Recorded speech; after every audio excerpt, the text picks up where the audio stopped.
ठीक है, आइए आज का लेक्चर स्टार्ट करते हैं। आज हम बात करेंगे इंटरफेरेंस ऑफ वेव्स की और साथ साथ में देखेंगे प्रिंसिपल ऑफ सुपरपोजिशन क्या होता है। ठीक है, तो ये जो टॉपिक है ये बहुत इंपॉर्टेंट है।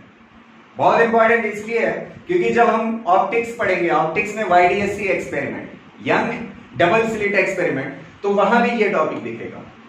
ठीक है, और दूसरी चीज क्या है कि ये जो टॉपिक अभी हम पढ़ रहे हैं ये किस चैप्टर में पढ़ रहे हैं? वेव मोशन के चैप्टर में। तो इस चैप्टर में इस टॉपिक से भी नीट में क्वेश्चन पूछे जाते हैं। ठीक है, तो इसलिए ये और इंपॉर्टेंट हो जाता है। और दूसरी चीज क्या है, ये बहुत ही मजेदार टॉपिक है। तो इसका पूरा मजा लेने के लिए आपको क्या करना होगा, पूरा इस लेक्चर के एंड तक हमारे साथ क्या करना होगा, आपको बने रहना होगा। मींस पूरा लेक्चर आपको देखना होगा, तभी आप पूरा मजा उठा सकते हो। ठीक है, तो चलिए खैर स्टार्ट करते हैं। आइए देखते हैं इंटरफेरेंस ऑफ वेव्स क्या होता है। तो हमारे पास मान लेते हैं एक मीडियम, क्या है, एक मीडियम है जिसके थ्रू दो या दो से ज्यादा वेव्स ट्रेवल कर रही है। अब ये वेव्स क्या करेंगी, जाके अगर किसी पॉइंट पे मिलेंगी, ये वेव्स अगर जाके किसी पॉइंट पे मिलेंगी तो उस पॉइंट पे हम क्या देखते हैं कि एक वेव दूसरे वेव को उस पॉइंट पे क्या कर रही है, इंटरफेयर कर रही है, या एक वेव दूसरे वेव के साथ क्या कर देती है, छेड़छाड़ कर देती है। तो जिस पॉइंट पे ये वेव्स मिलेंगी उस पॉइंट पे एक वेव का दूसरे वेव के साथ इंटरफेयर करना ही क्या कहलाता है, इंटरफेरेंस ऑफ वेव्स कहलाता है। क्लियर है ये बात? तो चलिए अगर क्लियर है, आइए थोड़ा सा और इसकी क्लियरिटी के लिए पिक्चर के थ्रू देखते हैं कि कैसे एक वेव दूसरे वेव को इंटरफेयर करती है जब वो किसी पॉइंट पे मिल रही होती है। ठीक है, तो आइए पिक्चर के थ्रू देखते हैं। मान लेते हैं हमारे पास एक स्ट्रिंग है कुछ इस तरह से। ठीक है, अब ये दोनों एंड कैसे हैं, फ्री है। मैंने क्या किया, एक एंड को मैंने पकड़ा और दूसरे एंड को मैंने अपने फ्रेंड को पकड़ा दिया। ठीक है, तो ये वाला एंड मेरे हाथ में है और ये वाला एंड मेरे फ्रेंड के हाथ में। मैंने क्या किया, इस फ्री एंड को जो मेरे हाथ में, इसको डिस्टर्ब कर दिया। और इसको डिस्टर्बेंस कैसी दी, मान लेते हैं ये हमारे पास ये मेन पोजीशन है, इस मेन पोजीशन से ऊपर एक्सट्रीम तक ले गया और फिर एक्सट्रीम से कहां ले आया, मेन पे ले आया। मींस आधा ऑसिलेशन दिया। पूरा कब होता, जब यहां नेगेटिव एक्सट्रीम पे जाता और नेगेटिव एक्सट्रीम से कहां जाता, मेन पे, तब जाके एक पूरा ऑसिलेशन कहलाता। तो सिर्फ मैंने कैसा ऑसिलेशन दिया, आधा, हाफ।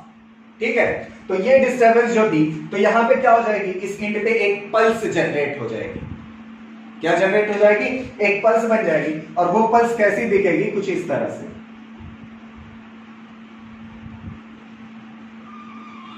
इस तरह से। और जैसा कि हम पहले से ही जानते हैं, अगर इस एंड को डिस्टर्ब करेंगे, यहां पे जो पल्स बनेगी ना, ये पल्स क्या होगी, आप जैसे जैसे टाइम बीतेगा स्ट्रिंग में ट्रेवल करना स्टार्ट कर देगी। ये जो पल्स जनरेट हुई है ये यहां पे रुकी थोड़ी रहेगी, ये चलना स्टार्ट कर देगी। तो जब चलना स्टार्ट कर देगी, मान लेते हैं ये पल्स जो ट्रेवल कर रही है वो किस वेलोसिटी से ट्रेवल कर रही है, v वेलोसिटी से इस डायरेक्शन में। ठीक है, अब ये जो दूसरा एंड मेरे फ्रेंड के हाथ में है, इसने भी क्या किया, इस एंड को डिस्टर्ब कर दिया। और किस तरह से डिस्टर्ब किया, मेरे जैसा ही डिस्टर्बेंस दिया, हाफ ऑसिलेशन दिया, किस तरफ, ऊपर की तरफ। तो यहां भी एक पल्स बन जाएगी कुछ इस तरह से। ये पल्स मैंने छोटी बना दी है, ये उस आदमी के हाथ में जिसके हाथ में ये एंड है, वो चाहे मेरे से बड़ी बना दे या मेरे से छोटी, उसकी मर्जी भाई, है कि नहीं। ठीक है, तो खैर अब ये जो पल्स जनरेट हुई ये भी क्या करेगी, स्ट्रिंग में ट्रेवल करेगी। और किस डायरेक्शन में ट्रेवल करेगी, इस डायरेक्शन में। और मान लेते हैं इसकी भी वेलोसिटी कितनी है, v। ठीक है, अब देखिए ये दोनों पल्स क्या कर रही है, एक दूसरे को अप्रोच कर रही है, एक दूसरे के करीब जा रही है। तो जब ये करीब जाएंगी तो जाके किसी पॉइंट पे मिलेंगी, जाके किसी पॉइंट पे क्या करेंगी, मिलेंगी। तो जिस पॉइंट पे ये मिलेंगी उस पॉइंट पे जो स्ट्रिंग का पार्टिकल होगा, स्ट्रिंग का जो पार्टिकल यहां पे होगा वो क्या करेगा, डिस्प्लेस करेगा। आइए देखते हैं कैसा डिस्प्लेसमेंट ये देगा। जब ये पल्स अकेली अगर ट्रेवल कर रही होती, कैसे, अकेली ये ट्रेवल कर रही होती, तो जब ये पल्स यहां पे पहुंचती तो मान लेते हैं ये डिस्प्लेसमेंट देती इस पार्टिकल को कितना, y पर।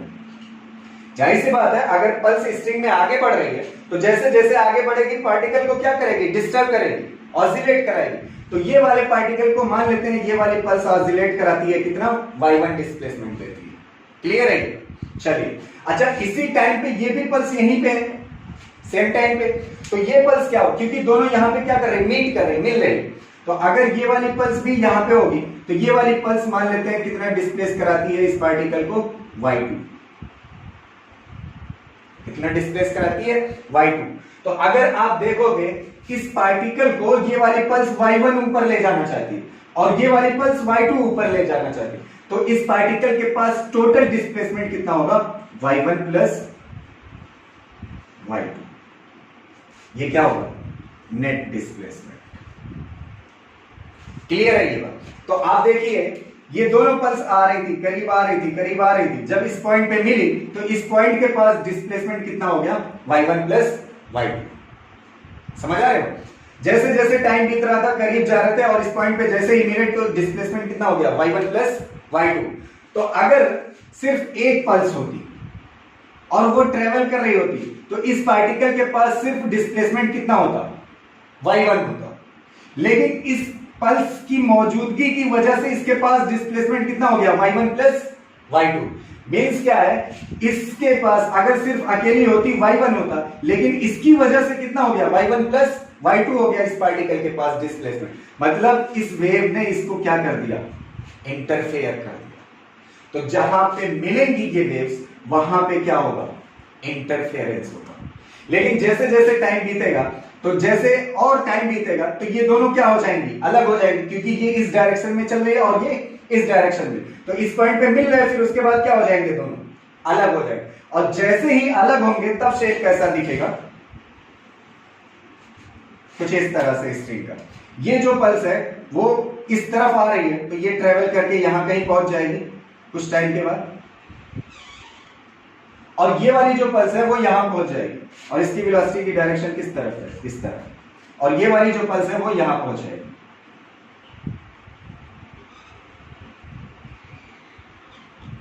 और इसकी वेलोसिटी की डायरेक्शन इधर। तो आप एक गजब की चीज यहां पे देखोगे, मिलने से पहले जो इस पल्स की साइज थी मिलने के बाद भी वही होगी, मिलने से पहले जो इस पल्स की साइज थी मिलने के बाद भी यही होगी। बस जब पल्स मिलेंगी ना उस वक्त क्या होगा, डिस्प्लेसमेंट चेंज होगा, मतलब उस वक्त इंटरफेरेंस होगा। लेकिन जब मिलने के बाद अलग होंगी ना तो फिर अपना शेप जो पहले था वही पा लेंगी। मतलब इंटरफेरेंस कब हो रहा है, जब मिल रही है तभी एक वेव दूसरे को इंटरफेयर कर रही है और मिलने के बाद फिर अपने ओरिजिनल शेप को पा लेती है जो मिलने से पहले था। मतलब मिलने से कोई इसके जो क्या कहते हैं पल्स में कोई बदलाव नहीं आ रहा साइज में, मिलने के बाद जैसी थी वैसी हो जा रही। इसका मतलब इंटरफेरेंस कब हो रहा है, जब मिल रही है तभी एक वेव दूसरे वेव को इंटरफेयर करती है और उसका इफेक्ट दिखता है। लेकिन जब सेपरेट हो जाती है फिर वैसी ही हो जाती है जैसे पहली थी, जैसे पहले थी। क्लियर है? तो चलिए यहां तक क्लियर है। और एक पिक्चर देखते हैं जिससे और कॉन्सेप्ट हमारा क्या हो जाए, क्लियर हो जाए। ठीक है, इसको मैं इरेज कर दे रहा हूं जिससे स्पेस बन जाए। मान लेते हैं हमारे पास वही स्ट्रिंग थी, एक इंड को मैंने अपने हाथ में पकड़ा और दूसरे इंड को अपने फ्रेंड के हाथ में पकड़ा दिया। मैंने जो पल्स बनाई जैसा इस स्ट्रिंग में पहले बनाया था वैसे ही बनाई,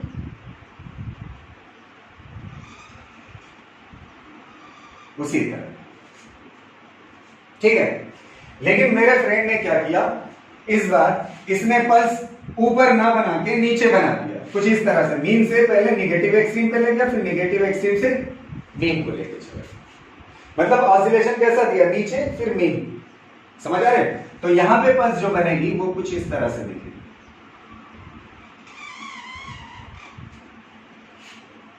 क्लियर? अगर ये चाहे तो मेरे बराबर भी बना सकता है साइज की, उसकी मर्जी है, मेरे से बड़े बना सकता है, उसके हाथ में है। ठीक है, खैर हमें समझना है इंटरफेरेंस क्या होता है। ठीक, चलिए अब देखिए ये दोनों वेव्स क्या करेंगी, ये दोनों पल्स ट्रैवल करेंगी और दोनों की वेलोसिटी मान लेते हैं v है। ठीक है, अब ये जाके किसी पॉइंट पे मिलेंगी, स्ट्रिंग के किसी पॉइंट पे मिलेंगी, यहां कहीं मान लेते हैं मिलेंगी। ठीक है, तो जब ये पल्स यहां पे पहुंचेगी तो ये कितना डिस्प्लेसमेंट इसको कराएगी, मान लेते हैं y1, और किस तरफ कराती है, ऊपर की तरफ। अगर ये अकेली होती तो सिर्फ इसको डिस्प्लेसमेंट कितना देती, y1, और किस डायरेक्शन में देती, ऊपर की तरफ। लेकिन इसी वक्त, जिस वक्त ये है, क्योंकि इसी पॉइंट पे दोनों पल्स क्या कर रहे हैं, मिल रहे हैं, जिस वक्त ये वाली पल्स यहां पे है और इसको डिस्प्लेसमेंट कितना दे रही है, ऊपर की तरफ y1, उसी वक्त ये वाली पल्स कहां पे होगी, यहां पे, लेकिन ये डिस्प्लेसमेंट इसको कितना देगी, y2, किस तरफ, नीचे की तरफ। तो अब पार्टिकल के पास नेट डिस्प्लेसमेंट कितना होगा, y1 माइनस y2।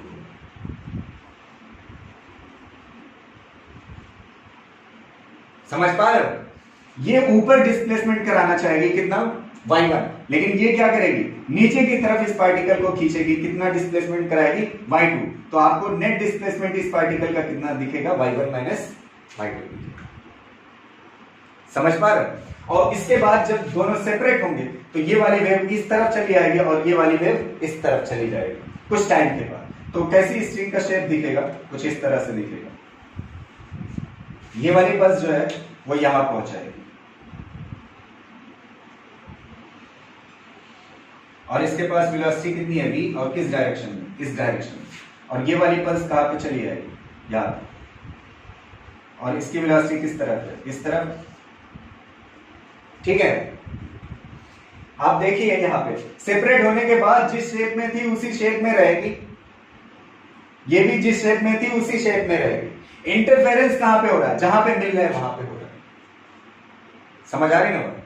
तो अब थोड़ा सा दिमाग पे जोर डालिए और इसको ध्यान से देखिए। इस पॉइंट पे इंटरफेरेंस हुआ तो इसका डिस्प्लेसमेंट जुड़ गया, और इस पॉइंट पे इंटरफेरेंस हुआ तो इसका डिस्प्लेसमेंट क्या हो गया, माइनस हो गया। कहीं पे आपने ऐसा देखा है कि एक फार्मूला इसके लिए, ये एडिशन कैसा है, अगर आप ध्यान से देखोगे, अगर दो, आपने वेक्टर में पढ़ रखा है ये चीज, अगर आप दिमाग पे जोर डालोगे कि अगर दो वेक्टर एक ही डायरेक्शन में होते हैं तो दोनों का क्या होता है, दोनों के मैग्नीट्यूड क्या हो जाते हैं, जुड़ जाते हैं। अगर दो वेक्टर अपोजिट डायरेक्शन में हो, किस डायरेक्शन में हो, अपोजिट डायरेक्शन में हो, तो उनको क्या कर देते हैं, सब्सट्रैक्ट कर देते हैं।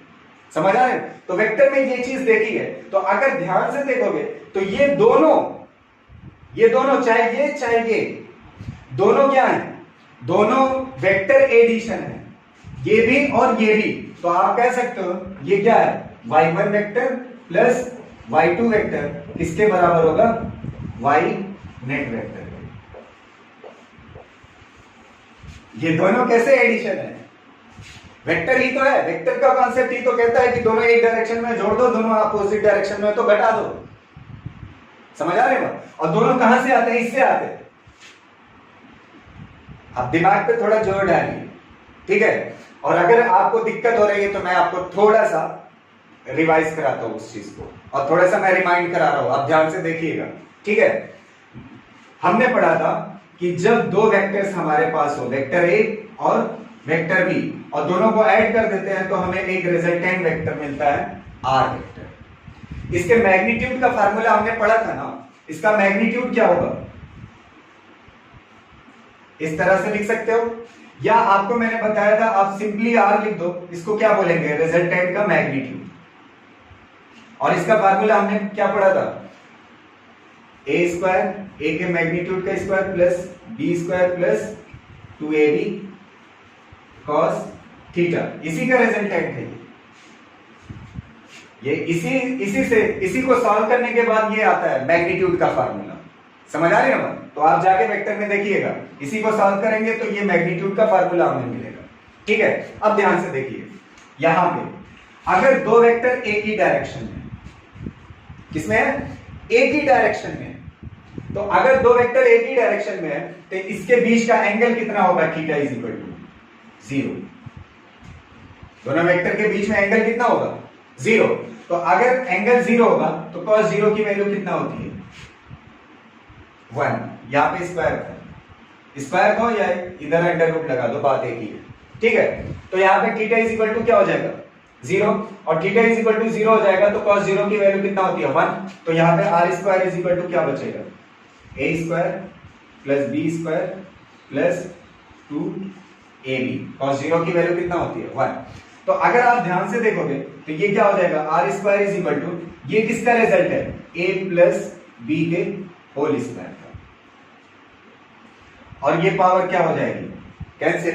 तो r इज इक्वल टू क्या बचेगा r is equal to a plus b। समझ पा रहे हो। अब देखिए दूसरी सिचुएशन में दोनों वेक्टर कैसे है अपोजिट। तो अपोजिट होंगे तो इनके बीच का एंगल कितना होगा थीटा इज इक्वल टू 180। कितना होगा 180 और cos 180 की वैल्यू कितना होती है -1। तो यहां पे r square is equal to क्या हो जाएगा a square plus b square -1 को मल्टीप्लाई करोगे तो क्या हो जाएगा -2a। और अगर आप ध्यान से देखोगे तो ये किसका रिजल्ट है a माइनस b के होल स्क्वायर। तो ये क्या हो जाएगी पावर कैंसिल। तो r इज इक्वल टू क्या आएगा a माइनस b। आप ध्यान से देखिए इन दोनों रिजल्ट को। ये जब एंगल 0 था दो वेक्टर के बीच में तो इतना आ रहा था रिजल्ट, मतलब दोनों को क्या कर दिया जाता था दोनों वेक्टर के मैग्नीट्यूड को ऐड कर दिया जाता था। और जब एंगल 180 होता था तो दोनों के मैग्नीट्यूड को क्या कर दिया जाता था सब्सट्रैक्ट कर दिया जाता था। समझ आ रही ना बात। तो अगर आप देखोगे तो दोनों इसी फार्मूले से तो आ रहे हैं, इसी का रिजल्ट ये है इसी का रिजल्ट ये, बस एंगल के ऊपर डिपेंड है।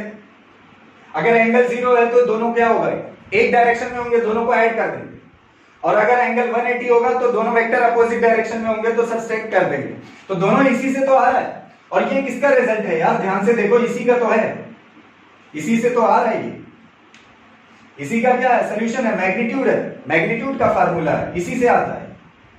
तो मतलब इसमें a प्लस बी भी छिपा हुआ है और इसमें a माइनस बी भी छिपा हुआ है, इसी से तो आता है यार दोनों। तो कहने का सेंस ये है कि अगर दो पल्सेस किसी पॉइंट पे मिल रही है और उस पॉइंट का नेट डिस्प्लेसमेंट जानना हो, चाहे वो इस तरह की पल्सेस मिले चाहे वो इस तरह की पल्सेस मिले, दोनों का आंसर यहां से दिया जा सकता है।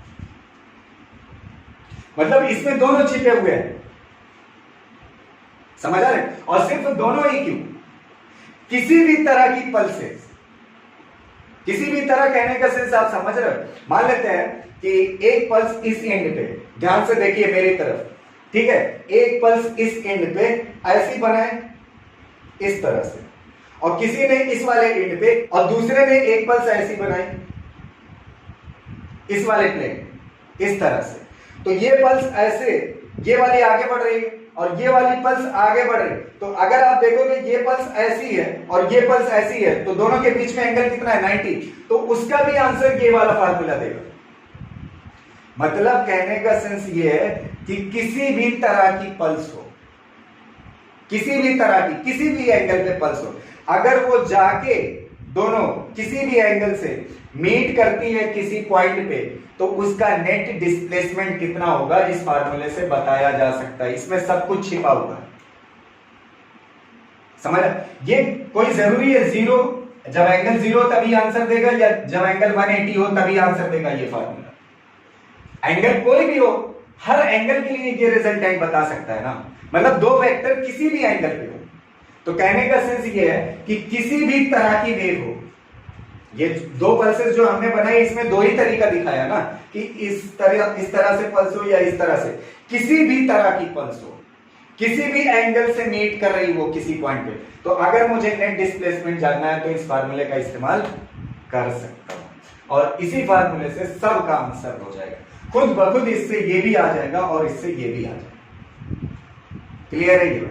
चलिए यहां तक हो गया। अब ध्यान से सुनिए, इसको क्या बोलते हैं?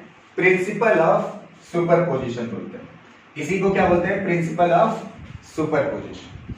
तो फिर आप सोचोगे कि जहां पे दो वेव्स मिलती है उस पॉइंट पे क्या होता है, एक वेव दूसरे वेव को इंटरफेयर करती है और इंटरफेयर करने के बाद ये फार्मूला आया, आप इसको बोल दिए प्रिंसिपल ऑफ सुपरपोजिशन। तो फिर इंटरफेरेंस क्या होता है, इंटरफेरेंस ऑफ वेव्स क्या होता है, तो ध्यान से सुनिएगा। मान लेते हैं हमारे पास एक स्ट्रिंग है, क्या है, स्ट्रिंग है, और दोनों एंड कैसे है, फ्री है। तो एक एंड मेरे हाथ में और दूसरा एंड मेरे फ्रेंड के हाथ में। मैंने एक पल्स बनाई इस एंड पे, और मेरे फ्रेंड ने भी क्या किया, एक पल्स बनाई उस एंड पे। और किस तरह से बनाई, इस तरह से। तो अब ये दोनों पल्सेस जो मैंने बनाई है और जो मेरे फ्रेंड ने बनाई, ये दोनों पल्सेस स्ट्रिंग में क्या कर रही है, ट्रेवल कर रही है।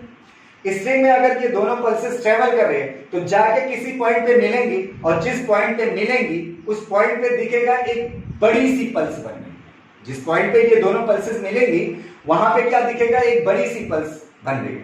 तो हम कहेंगे जहां पे ये बड़ी सी पल्स दिखी है वहां पे इंटरफेयर हुआ है, वहां पे एक वेव ने दूसरे वेव को क्या किया, इंटरफेयर किया। समझ आ रहे हो, मतलब वो चीज क्या दिख रही है, मुझे फिजिकली दिख रही है कि स्ट्रिंग में जब दो वेव्स चल रही है, जब वो मिल रही है तो एक वेव दूसरे वेव को इंटरफेयर कर रही है। या अगर इस तरह की वेव बना देते, एक एंड पे मैंने इस तरह की बना दी, मेरे फ्रेंड ने इस तरह की बना दी, तो मैं देखता हूं कि पल्स बीच में जो बन रही है वो छोटी, मतलब क्या हुआ, इंटरफेरेंस हुआ।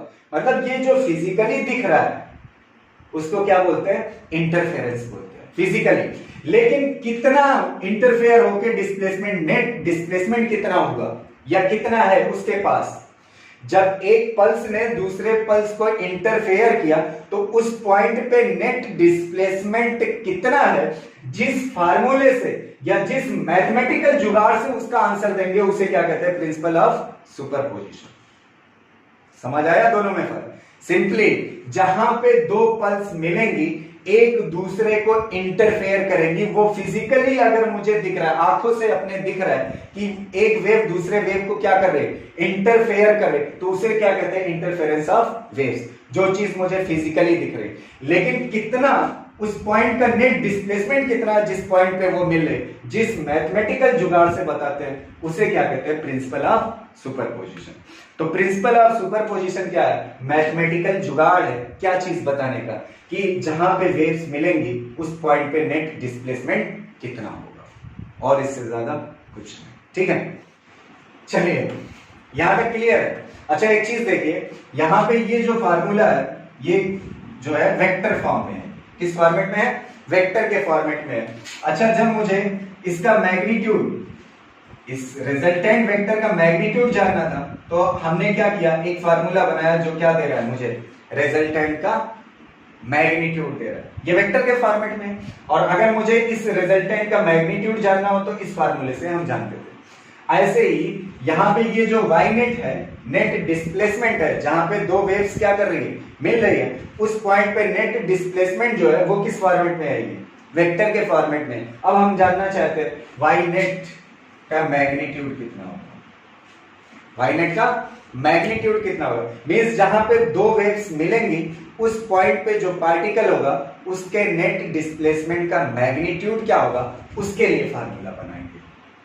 ठीक है, और दूसरी चीज आप एक चीज और ध्यान दीजिएगा, ये जो प्रिंसिपल ऑफ सुपरपोजिशन है ऐसा नहीं है सिर्फ स्ट्रिंग के केस के लिए, मतलब स्ट्रिंग में जब दो वेव ट्रेवल कर रही हो और जहां पे वो मिलती है एक दूसरे को इंटरफेयर करती है, अगर वहां पे जहां पे इंटरफेयर कर रही उस पॉइंट में डिस्प्लेसमेंट जानना हो तो इस फार्मूले से जान सकते। सिर्फ स्ट्रिंग के लिए नहीं, किसी भी तरह की दो वेव, चाहे वो साउंड वेव हो, चाहे वो लाइट वेव हो, या किसी भी तरह की वेव हो, जाके अगर किसी पॉइंट पे मिलती है तो उस पॉइंट पे एक वेव दूसरे वेव को क्या करती है, इंटरफेयर करती है। तो उस पॉइंट पे अगर मुझे उस पार्टिकल का डिस्प्लेसमेंट जानना हो कि उस पार्टिकल का डिस्प्लेसमेंट क्या होगा, तो उसके लिए ये फार्मूला एप्लीकेबल होगा। मतलब हर तरह की वेव के इंटरफेरेंस के लिए ये फार्मूला एप्लीकेबल है। समझ आ रहे हैं। चलिए अब चलते हैं वाई नेट क्या होगा वो जानते हैं, वाई नेट का मैग्नीट्यूड कितना होगा वो देखते हैं क्या होगा। ठीक है, आइए इसको इरेज कर रहा हूं। तो चलिए आइए देखते हैं कि जब दो वेव्स किसी पॉइंट पे जाके मिलेंगी तो उस पॉइंट पे जो पार्टिकल के पास डिस्प्लेसमेंट होगा वो कैसा होगा, नेट डिस्प्लेसमेंट। तो वो जो नेट डिस्प्लेसमेंट है पार्टिकल के पास उसका मैग्नीट्यूड जानने के लिए हमें क्या करना है, फार्मूला बनाना है। मींस हमें इक्वेशन बनानी है किसके लिए, वाई नेट के लिए। क्लियर? तो चलिए आइए वाई नेट जानने के लिए जुगाड़ करते हैं। मान लेते हैं हमारे पास दो वेव सोर्सेस है, एक S1 नाम का और दूसरा S2 नाम का, और दोनों से वेव्स निकल रही है। ये वेव्स जो इन दो सोर्सेस से निकल रही है, मान लेते हैं यहां किसी पॉइंट पे मिलती है, ठीक है। ये जो पॉइंट है, मान लेते हैं S1 सोर्स से कितनी डिस्टेंस पे है, x1 डिस्टेंस पे, और S2 सोर्स से कितनी दूरी पे है, x2 दूरी पे है। क्लियर है ये? चलिए अब देखिए, ये जो सोर्स S1 है, ये जो वेव दे रहा है, इसके जो डिस्प्लेसमेंट की इक्वेशन है वो मान लेते हैं कितनी है, y1 is equal to a1 sine omega t plus kx। Clear है ये? चलिए, और जो S2 सोर्स से वेव निकल रही है, उसके जो डिस्प्लेसमेंट की इक्वेशन है वो मान लेते हैं y2 is equal to a2 sine omega t plus kx। Clear है ये? अच्छा, अब देखिए, अगर इन दोनों वेव्स को देखोगे आप, तो इसका एम्पलीट्यूड क्या है, a1 है, और इसका a2 है। दोनों का एम्पलीट्यूड क्या है, अलग अलग है, लेकिन फ्रीक्वेंसी कैसी है, दोनों की फ्रीक्वेंसी कैसी है, सेम है। तो ऐसे सोर्स जो सेम फ्रीक्वेंसी की वेव्स दे रहे हो, तो ऐसे सोर्स को कैसा सोर्स बोलते हैं, कोहेरेंट सोर्स। क्या बोलते हैं, कोहेरेंट सोर्स, जो सेम फ्रीक्वेंसी की वेव बना रहे हो। क्लियर है ये? चलिए अब देखिए, ओमेगा क्या है, दोनों के लिए सेम है। अच्छा, ओमेगा इज इक्वल टू क्या होता है, 2 पाई एफ। ओमेगा क्या होती है, एंगुलर फ्रीक्वेंसी, और एफ क्या होती है, साइक्लिक फ्रीक्वेंसी। क्लियर है ये बात? अब दूसरी चीज देखिए, दूसरी चीज क्या है, ये दोनों वेव्स जो निकल रही है वो सेम मीडियम के थ्रू ट्रेवल कर रही है। ये दोनों वेव्स सेम मीडियम के थ्रू ट्रेवल कर रही है। तो अगर दोनों वेव्स सेम मीडियम के थ्रू ट्रेवल कर रही है, तो एक चीज हम पहले से ही जानते हैं कि जो वेव की वेलोसिटी होती है सिर्फ किस पे डिपेंड करती है, मीडियम पे। तो मीडियम दोनों वेव्स के लिए क्या है, सेम अगर है, तो अगर सेम है मीडियम, तो हम यहां पे वेव की वेलोसिटी भी क्या ले लेते हैं, सेम दोनों वेव्स के लिए। ठीक है, तो दोनों वेव्स की फ्रीक्वेंसी कैसी है, सेम। क्यों? क्योंकि दोनों कैसे सोर्सेस है, कोहेरेंट सोर्स। अच्छा, एक चीज और हम पहले से जानते हैं, wave velocity is equal to formula होता है wavelength into frequency. Wave velocity is equal to क्या होता है, वेवलेंथ इनटू फ्रीक्वेंसी। अब देखिए, अगर दोनों वेव्स की फ्रीक्वेंसी कैसी है, सेम, और दोनों वेव्स की वेलोसिटी भी कैसी है, सेम, क्योंकि मीडियम हमने कैसा लिया, सेम, तो ऑटोमेटिकली वेवलेंथ भी क्या हो जाएगी, दोनों वेव्स की सेम हो जाएगी। क्लियर है ये बात? क्योंकि दोनों वेव्स की फ्रीक्वेंसी और दोनों वेव्स की वेलोसिटी कैसी है, सेम है, इसलिए वेवलेंथ भी क्या हो जाएगी, सेम। याद है? क्लियर? अब देखिए, एक फार्मूला फिर माइंड में आएगा, वो फार्मूला क्या होगा, वेव नंबर का। Wave number is equal to क्या होता है, 2 pi by lambda. Wave number is equal to क्या होता है, 2 पाई बाई लेमडा। तो अगर दोनों वेव्स का वेवलेंथ कैसी है, सेम है, तो वेव नंबर भी क्या होगा, सेम होगा। समझ आ रही ना बात? ठीक है, क्लियर है? दोनों वेव्स की फ्रीक्वेंसी और दोनों वेव की वेलोसिटी सेम होने की वजह से दोनों वेव्स की वेवलेंथ भी क्या होगी, सेम, और दोनों वेव्स की वेवलेंथ सेम होने की वजह से दोनों वेव्स का वेव नंबर भी क्या होगा, सेम। तो आप देख सकते हैं यहां भी के है और यहां भी के है। तो मैं यहां पे साइड में लिख दे रहा हूं, आप कॉपी में लिख लीजिएगा। ठीक है, फ्रीक्वेंसी, वेव वेलोसिटी, और फिर वेवलेंथ, और फिर वेव नंबर, ये चारों चीजें दोनों वेव्स के लिए कैसी होगी, सेम होगी। क्लियर है यहाँ तक? और मैं इसको इरेज कर दे रहा हूं जिससे हमें स्पेस मिल जाए। क्लियर है? ठीक है, चलिए यहां तक हो गया, यहां तक क्लियर है? चलिए अब देखिए, जो सोर्स S1 से वेव निकल रही है वो आगे बढ़ रही है। जैसे जैसे ये आगे बढ़ती जाएगी, पार्टिकल को क्या करती जाएगी, डिस्टर्ब करती जाएगी। तो जब इस पॉइंट पे ये वेव पहुंचेगी, ये वाली जो S1 से निकल रही, ये भी क्या करेगी, यहां पे जो पार्टिकल होगा उसको क्या कर देगी, डिस्टर्ब कर देगी। तो इस डिस्टर्बेंस की वजह से इस पार्टिकल के पास क्या आ जाएगा, डिस्प्लेसमेंट आ जाएगा, और वो डिस्प्लेसमेंट इस वेव की वजह से कितना होगा, y1 is equal to a1 sine omega t plus kx1 होगा। क्लियर है ये बात? इसके पास डिस्प्लेसमेंट कितना होगा? इतना होगा, क्योंकि ये सोर्स S1 से कितनी दूरी पे है? x1 दूरी पे है, तो x की जगह पे क्या आ जाएगा? x1। क्लियर है ये बात? एक चीज यहाँ पे ध्यान रखिएगा, ये जो इक्वेशन है ये इस पर्टिकुलर पार्टिकल की जो S1 सोर्स से x1 दूरी पे है उसका डिस्प्लेसमेंट बता रही है, क्योंकि यहाँ पे x की वैल्यू क्या हो गई? फिक्स हो गई, x1। समझ आ रहे हो? तो x1 डिस्टेंस पे जो पार्टिकल है S1 सोर्स से उसका डिस्प्लेसमेंट बता रही। तो जो इक्वेशन किसी एक पर्टिकुलर पार्टिकल का डिस्प्लेसमेंट बताती है उसे ऑसिलेशन की इक्वेशन कहते हैं।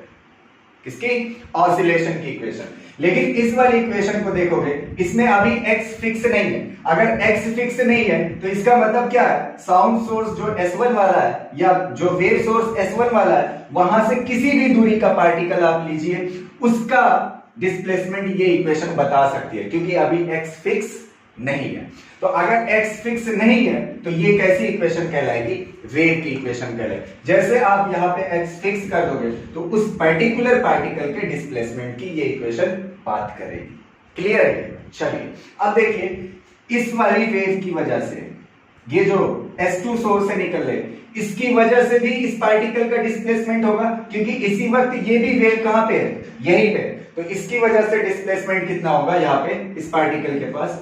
y2 is equal to a2 sine omega t plus k x2।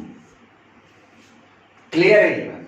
आप देखें, इस पार्टिकल को ये वाली वेव इतना डिस्प्लेसमेंट दे रही और ये वाली वेव इतना डिस्प्लेसमेंट दे रही, तो इस पार्टिकल के पास नेट डिस्प्लेसमेंट कितना होगा? वो होगा y net is equal to y1 plus y2 के बराबर। दोनों डिस्प्लेसमेंट्स को आप क्या कर दोगे? ऐड कर दोगे सिंपली। ठीक है, तो यहां पे y1 इज इक्वल टू कितना है? a1 sine omega t plus के x1 और y2 कितना है? a2 sine omega t plus k x2, और ये किसके बराबर होगा? y नेट के बराबर। आप यहाँ पे एक चीज सोच सकते हो कि हमने y1 प्लस y2 भी देखा है और y1 माइनस y2 भी देखा है, तो आप यहाँ पे सिर्फ क्यों प्लस ले रहे हो? तो एक चीज ध्यान रखिएगा, ये जो साइन थीटा टर्म है, ये वाला साइन थीटा, तो साइन थीटा की वैल्यू प्लस और माइनस दोनों हो सकती है। अगर ये एंगल, ये जो है इतना, ये क्या है? एंगल है थीटा, तो ये जो थीटा की वैल्यू है अगर 180 से ऊपर चली जाए, कितना? 180 से ऊपर चली जाए, तो साइन थीटा ऑटोमेटिकली खुद ब खुद क्या हो जाएगा? माइनस हो जाएगा। और ये थीटा की वैल्यू अगर 180 से कम होगी तो साइन थीटा क्या होता है? प्लस होता है। तो यहाँ पे प्लस और माइनस ये इक्वेशन खुद ब खुद एडजस्ट कर लेगी, हमें लगाने की जरूरत नहीं है। तो आपको सिंपली क्या करना है, अगर किसी पॉइंट पे नेट डिस्प्लेसमेंट जानना है दो वेव्स के मिलने की वजह से, तो आप सिंपली क्या कर दो? दोनों डिस्प्लेसमेंट्स को आप ऐड कर दो, बस। ये इक्वेशन खुद ब खुद प्लस और माइनस एडजस्ट कर लेगी। ठीक है, चलिए अब देखिए इसका क्या होगा रिजल्ट। समझ आ रहे? इसका सॉल्यूशन मैं नहीं करा रहा, क्योंकि आप बोर्ड के स्टूडेंट नहीं हो कि आप जितना कॉपी भरोगे उतना बेहतर मार्क्स मिलेगा। ठीक है, तो मैं इसका डायरेक्ट रिजल्ट लिख रहा हूं और बस आप देखते जाइएगा। ये जो फार्मूला डायरेक्ट रिजल्ट लिखूंगा ये खुद ब खुद आपको याद मैं करा दूंगा, इसकी जिम्मेदारी मेरी है। ठीक है, तो आप परेशान ना होइएगा, अभी मैं फिलहाल इसका डायरेक्ट रिजल्ट लिख रहा हूं और रिजल्ट फील कराने की जिम्मेदारी मेरी है। मींस हम जुगाड़ से इसको याद रखेंगे और कंपटीशन जुगाड़ पे ही बेस्ड होता है। ठीक है, तो चलिए, खैर कोई जरूरी थोड़ी है कि पूरा प्रोसेस के थ्रू जाएंगे और सॉल्व करेंगे फिर रिजल्ट लिखेंगे। ठीक है, खैर हम इसका रिजल्ट डायरेक्ट लिख रहे हैं। तो इसका रिजल्ट क्या होगा? आप देखिए यहाँ पे दो एम्पलीट्यूड्स हैं, तो दो एम्पलीट्यूड्स अगर जोड़ेंगे तो हमें क्या मिलेगा? एक एम्पलीट्यूड मिलेगा और वो क्या होगा? ए नेट होगा। तो इन दो एम्पलीट्यूड्स की वजह से हमें मिलेगा ए नेट, मींस नेट एम्पलीट्यूड मिलेगा। क्लियर है? चलिए अब देखिए ये दोनों कैसी वेव्स हैं? Sine waves. तो जो जब दोनों साइन वेव्स मिलेंगी तो इनके रिजल्ट से जो वेव मिलेगी वो भी कैसी होगी? साइन वेव ही होगी। तो यहां पे क्या आएगा? साइन। क्लियर है? अब देखिए ब्रैकेट में क्या होगा। यहां तक का हमारा काम खत्म हो गया। अब मसला किसका है, ये जो ब्रैकेट में लिखा हुआ है ये और ये इसका। अब आप देखोगे ये जो ब्रैकेट में ये एंगल्स है, एंगल में क्या चीज कांस्टेंट है, तो अगर आप देखोगे ओमेगा टी यहां भी है, ओमेगा टी यहां भी है, तो आप सिंपली क्या लिखोगे, सिर्फ और सिर्फ ओमेगा टी, और फिर उसके बाद छोड़ दोगे। ये चीज के x1 यहाँ पे और ये के x2 है, तो इसको नहीं लिखना है, सिर्फ जो सेम है उसी को लिखना है, और प्लस यहाँ पे एंगल एक लग जाएगा थीटा। क्लियर है ये? अभी मैं बता रहा हूं ये थीटा क्या है, ठीक है? तो ये हो गई हमारे y नेट की इक्वेशन। क्लियर है ये इक्वेशन क्या बताएगी, जब दो वेव्स किसी पॉइंट पे मिलेंगी तो उसके पास क्या होगा, डिस्प्लेसमेंट होगा, तो वो जो डिस्प्लेसमेंट होगा उस पार्टिकल के पास कैसा होगा, नेट डिस्प्लेसमेंट होगा, तो उसका जो मैग्नीट्यूड होगा इस फार्मूले से हम जान सकते हैं। और एक चीज ध्यान रखिएगा, कोई शर्त नहीं है कि अगर मान लेते हैं ये साउंड सोर्स है, क्या मान लेते हैं ये साउंड सोर्स है, तो इनसे जो दो वेव्स निकल रहे हैं और यहां पे मिल रहे, तो सिर्फ उसी के लिए ये किसी भी तरह की वेव मिले, किसी भी तरह की हो, चाहे वो लाइट वेव हो चाहे वो साउंड वेव हो, किसी भी तरह की वेव, अगर दो वेव्स किसी पॉइंट पे मिलती है तो उस पॉइंट पे नेट डिस्प्लेसमेंट का मैग्नीट्यूड कितना होगा, इस फार्मूले से आप जान सकते हो। कोई ऐसी शर्त नहीं है कि ये साउंड वेव के लिए है, लाइट वेव के लिए नहीं है, ऐसा कुछ भी नहीं है। क्लियर है ये बात? चलिए यहां तक हो गया। अब देखिए, अब हम जानना चाहते हैं ये जो इक्वेशन है इसमें दो चीजें ऐसी है जो हम नहीं जानते, एक थीटा क्या होगा और एक ए नेट क्या होगा। एक थीटा क्या है और एक ए नेट क्या है। तो ए नेट जानने से पहले एक चीज यहां पे देख लेते हैं। देखिए थोड़ा सा ये बताइए हमें कि ये जो एंगल है और ये जो एंगल है, इन दोनों एंगल्स में से बड़ा कौन है, इन दोनों एंगल्स में से बड़ा कौन है। तो अगर आप ध्यान से देखिए, ओमेगा टी यहां भी है, ओमेगा टी यहां भी है, के यहां भी है, के यहां भी है, सिर्फ ये पता चल जाए x1 और x2 में बड़ा कौन है तो हम बता सकते हैं कौन सा एंगल बड़ा है। तो अगर आप पिक्चर को देखोगे तो पिक्चर से ये साफ दिख रहा है कि हमने x2 बड़ा लिया और x1 छोटा लिया, x2 बड़ा लिया और x1 छोटा लिया। तो अगर x2 बड़ा है तो इसका मतलब ये वाला एंगल बड़ा है और ये वाला एंगल कैसा है, छोटा है। क्लियर है ये बात, क्योंकि x2 बड़ा है इसलिए ये एंगल क्या है, बड़ा है। यहां तक बात क्लियर है। अब चलिए, अब हम जुगाड़ से ए नेट कैलकुलेट करेंगे। आइए देखते हैं वो जुगाड़ क्या और किस तरह से ए नेट आएगा। ठीक है, तो अब मेरी बात बहुत ही केयरफुली सुनिएगा। ठीक है, मान लेते हैं हमारे पास एक ये लाइन है, ये क्लियर है, ये किसकी लाइन है, y1 की लाइन है। ये किसकी लाइन है, y1 की। और एक चीज ध्यान रखिएगा, जिस डायरेक्शन में y1 होगा उसी डायरेक्शन में a1 होगा। क्लियर है ये बात? तो अगर ये लाइन y1 के लिए है तो ये लाइन a1 के लिए भी है। क्लियर है ये बात? तो हमने ये y1 की लाइन बना ली। अब एक चीज आपको इसीलिए मैं एंगल बता रहा था कि कौन सा बड़ा है। ध्यान से देखिए, अगर ये लाइन y1 है तो इससे इसका एंगल बड़ा है y2 वाले का। y2 वाली जो लाइन है इसका एंगल क्या है, बड़ा है। तो अगर एंगल बड़ा है तो जाहिर सी बात है ये y1 से ऊपर होगा यहां कहीं, क्योंकि इसका एंगल क्या है, बड़ा है। तो ये वाली लाइन y1 की है, तो इससे अगर y2 का एंगल बड़ा है तो ये ऊपर होगी कहीं यहां पे। तो ये मान लेते हैं लाइन किसकी है, y2 की है। किसकी है, y2 की। क्लियर है? अच्छा, जो y2 की डायरेक्शन होगी वही किसकी डायरेक्शन होगी, a2। यहां तक कोई दिक्कत नहीं ना? अब बहुत ही केयरफुली सुनिएगा। ठीक है, अब देखिए, अगर मैं जानना चाहता हूं y1 से y2 कितना एंगल ऊपर है, y1 से y2 कितना एंगल ऊपर है, तो अब देखिए इस एंगल में से इस एंगल को घटा दोगे तो आपको मिल जाएगा कितना ऊपर है y2। समझ पा रहे हो ना? ये y1 की लाइन है। अगर मैं जानना चाहता हूं कि y1 से कितना ऊपर है y2 वाली लाइन, कितना एंगल ऊपर है, तो आप क्या करिए, इस एंगल, ये बड़ा है, बड़े वाले में से इस एंगल को घटा दीजिए तो आपको पता चल जाएगा कितना एंगल ऊपर है y1 से y2।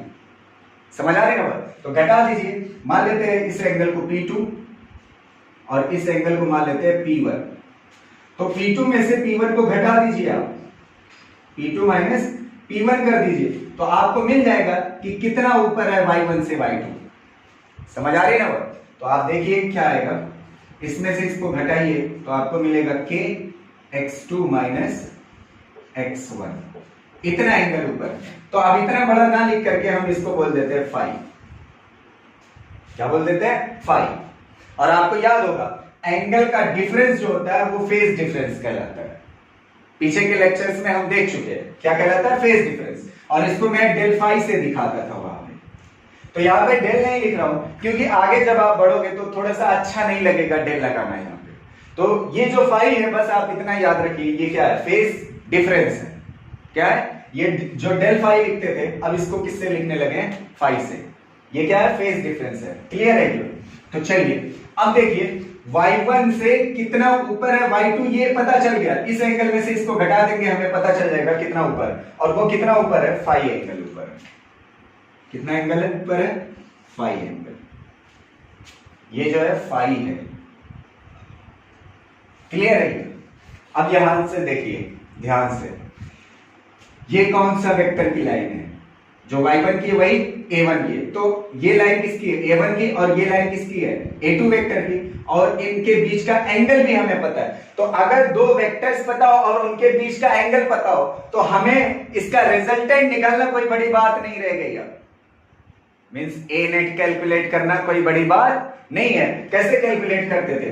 a net square is equal to a1 square plus a2 square plus 2a1 a2 cos phi. यही तो था तरीका रिजल्टेंट निकालने का दो वेक्टर्स के बीच में। समझ आ रहे? और इसके बीच का एंगल कितना था दोनों वेक्टर्स के बीच में? फाई। तो ये हो गया हमारा a नेट। मिल गया ना a नेट? समझ आ रहे ना? तो बहुत आसानी से मिल गया। अब देखिए एक चीज आप ध्यान रखिएगा, बस यहाँ पे जो मेन चीज है ये फाई है। फाई क्या है? एंगल्स का डिफरेंस। बस आपको डिस्प्लेसमेंट इक्वेशंस गिवन होगी, उसमें क्या करना है आपको फाई निकालने के लिए एंगल्स का डिफरेंस कर देना है। बस फाई आपको मिल जाए। यहाँ पे हो सकता है कुछ और जुड़ा हुआ मिल जाए, प्लस अल्फा, यहाँ पे प्लस बीटा। ठीक है, परेशान नहीं होना। बस आपको क्या करना है, इस एंगल में से इस एंगल को घटा देना। कुछ भी प्लस ऐड किया हो कोई फर्क नहीं पड़ता। बस जो भी दिया होगा उस एंगल में से इस एंगल को आप घटा दीजिएगा। क्लियर? आपको फाई मिल जाएगा। और फाई मिलते ही क्या मिल जाएगा? a नेट मिल जाएगा। क्लियर है ये बात? चलिए अब देखिए a नेट कहां पे होगा? इन दोनों वेक्टर्स के बीच में कहीं a नेट होगा। क्लियर है ये बात? तो a नेट जो होगा वो यहां पे ही होगा, a नेट। क्लियर? अब एक चीज देखिए, जो y1 की लाइन है वही a1 की, जो y2 की लाइन है वही a2 की। तो जो a नेट की होगी वही y नेट की होगी। जो a नेट की होगी वही y नेट की होगी। यहां तक क्लियर है? अब देखिए, अब हम देखने जा रहे हैं a नेट तो पता चल गया। अब चलिए थीटा का जुगाड़ कर लेते हैं। ये थीटा क्या है? समझ आ रही है? तो यहां पे मैं थीटा को कहां पे बता दूं? यहां पे बता दे रहा हूं। ठीक है, चलिए यहां पे देख लेते हैं। आइए देखते हैं ये थीटा क्या है। तो ये जो थीटा है वो ये है,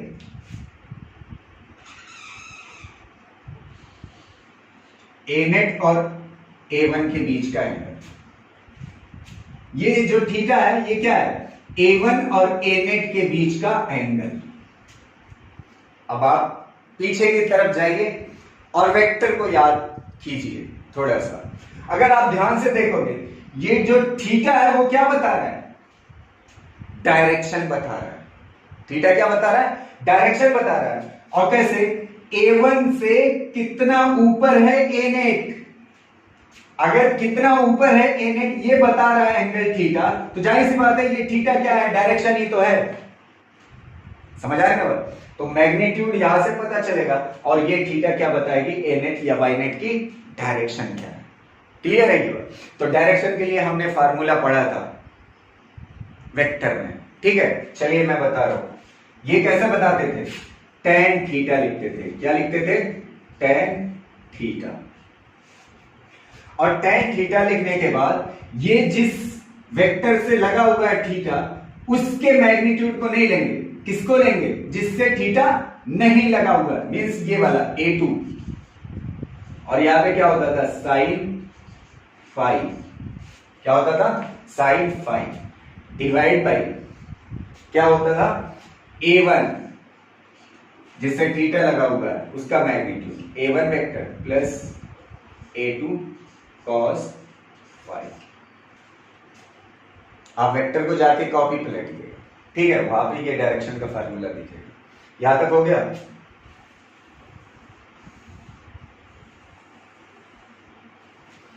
तो आपको समझ आ गया फाई क्या है? Phase difference. थीटा क्या है? वाई नेट या ए नेट की डायरेक्शन बताने के लिए, और वाई नेट का फार्मूला ये है। इन तीनों फार्मूले में ये तो वेक्टर बेसिस पे है और ये भी वेक्टर बेसिस पे है, याद रखना कोई बड़ी बात नहीं है। और इसको याद कराने की जिम्मेदारी मैंने शुरू में ही कह दिया मेरी है, मैं अभी बता रहा हूं कैसे याद रखेंगे, हमेशा याद रहेगा आपको। क्लियर है ये बात? तो सबसे इंपॉर्टेंट फार्मूला इन तीनों में से जो है वो ये वाला है, इस पे सबसे ज्यादा नीट में क्वेश्चन आते हैं। इन तीनों फार्मूले में से सबसे ज्यादा इंपॉर्टेंट फार्मूला ये है, और या तो आपको तीनों को रखना है, ठीक है? इस पे न्यूमेरिकल आने के कम चांस है, ठीक है? लेकिन फार्मूला आप याद जरूर रखिएगा वाई नेट का। क्लियर है ये बात? चलिए अब देखिए, मैं जो कह रहा था कि मैं इसको फील करा दूंगा और ये खुद ब खुद याद रहेगा आपको, तो मैं उस चीज को बताने की कोशिश करता हूं, फील कराने की कोशिश करता हूं, ठीक है? बस ध्यान से आप सुनिएगा। चलिए मैं इसको थोड़ा सा इरेज कर दूं जिससे मुझे स्पेस मिल जाए, ठीक है? चलिए मान लेते हैं, पहले एक एग्जांपल के थ्रू समझते हैं। हमारे पास ये y1 is equal to A1 sine omega t की जगह पे 60 डिग्री है, मतलब ये नंबर में ले रहे हैं बस समझाने के लिए, ठीक है? उससे ज्यादा कुछ नहीं। ओमेगा टी की जगह पे 60 ले रहे हैं और यहां पे प्लस 10 डिग्री ले के x1 की जगह पे, और y2 की जगह पे क्या ले लेंगे? A2 साइन, और यहां पे ओमेगा टी दोनों में क्या है? सेम, और प्लस 30 डिग्री। यहां तक क्लियर? अब देखिए, अगर आप इन दोनों का फेज डिफरेंस निकालोगे फाई की वैल्यू, तो कितना आएगी? Phi is equal to 90 minus 70 करोगे तो आपको कितना आएगा? 20 डिग्री। फाई की वैल्यू कितना रहेगी? 20 डिग्री। अब देखिए, इन्हीं दोनों इक्वेशंस की जगह पे हम एक नई इक्वेशन लिखते हैं, इसको रिप्लेस करते हैं थोड़ा सा। मान लेते हैं हम इस तरह से y1 is equal to A1 sign और 60 लिखते हैं, और y2 की जगह पे क्या लिखते हैं? A2 साइन 60 प्लस 20 लिखते हैं। तो अब भी अगर आप फेज डिफरेंस देखोगे, फाई इज इक्वल टू कितना आएगा? 20 है, 20 डिग्री है। समझ आ रही है? तो अगर आप देखोगे एम्पलीट्यूड किस पे डिपेंड करता है? ये जो ए नेट है किस पे डिपेंड करता है? फाई पे। तो ए नेट की वैल्यू चाहे आप इस इक्वेशन से निकालोगे, चाहे आप इस इक्वेशन से फेज डिफरेंस निकालोगे, दोनों की वैल्यू क्या है? सेम है। और दोनों की वैल्यू अगर फेज डिफरेंस की सेम है तो ए नेट दोनों के लिए आपको क्या आ रहा है? सेम आ रहा है। तो ए नेट क्या आएगा? सेम आएगा दोनों के लिए। तो इसका मतलब इसकी जगह पे आप इसको भी इस्तेमाल कर सकते हो। यही तो हुआ ना मतलब, क्योंकि ये क्या होगा? दोनों फाई क्या है? सेम है, और फाई सेम होने की वजह से ए नेट भी दोनों के लिए क्या आएगा? सेम। तो चाहे आप इसकी जगह पे इसको रिप्लेस करके लिख सकते हो। समझ आ रही है ना? अब ध्यान से सुनिएगा। अब यहां पे देखिए इस इक्वेशन को, इसकी जगह पे क्या मैं इसको रिप्लेस कर सकता हूं कि नहीं? y1 is equal to A1 sine omega t, और y2 is equal to A2 sine omega t plus 5। ध्यान से देखिएगा, यहां पे फेज डिफरेंस कितना है? 5, और वो किसके बराबर है? के x2 माइनस x1 के। और यहां पे फेज डिफरेंस देखिए किसके बराबर है? फाई के बराबर। और मुझे जैसे यहां पे पता चला था, यहां पे मैंने कितना ऐड किया था जब रिप्लेस कर रहा था फाई 20, क्योंकि ये मैं पहले से जानता था कितना फेज डिफरेंस आना चाहिए 20, तो इसीलिए मैंने यहां पे 20 ऐड किया था। तो ऐसे ही अगर मैं पहले से जानता हूं फाई इज इक्वल टू क्या होता है, के x2 माइनस x1 होता है, तो फिर क्या दिक्कत है, इस फाई को ऐड कर दिया। और ये फाई किसकी वजह से है, पाथ डिफरेंस की वजह से, x2 और x1 के अलग होने की वजह से है फाई। अगर x2 और x1 अलग ना होता तो क्या फेज डिफरेंस आता, फाई 0 आता।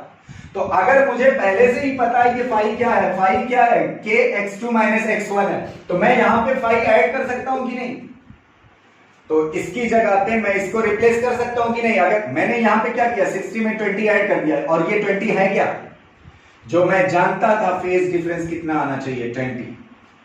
तो ऐसे ही अगर मैं जानता हूं ये जो फाई है वो किसके बराबर है, इसके बराबर है, तो मैं इस तरह से इन दोनों की जगह पे इसको रिप्लेस कर सकता हूं। समझ आ रही ना। तो कुछ जगहों पे, कुछ बुकों में आप या कहीं और देखोगे तो कुछ जगहों पे इस तरह से डेरिवेशन कराया गया होगा, मतलब इस तरह से जो मैंने सारी बातें बताई इस तरह से नहीं होगा, यहां से ही शुरू कर देते हैं डेरिवेशन। क्लियर। तो मैं फीलिंग के लिए दोनों बता रहा हूं, तो आप इन दोनों की जगह पे इसको रिप्लेस कर सकते हो। तो अगर आप इसको रिप्लेस करोगे तो दोनों को आप ऐड करोगे तो दोनों में क्या है, A1 और A2 से क्या आएगा, A नेट। और मैंने क्या बताया, दोनों साइन वेव से क्या बनेगी, रिजल्टेंट वेव, साइन वेव ही बनेगी। तो इन दोनों को ऐड करोगे तो साइन ही आएगा।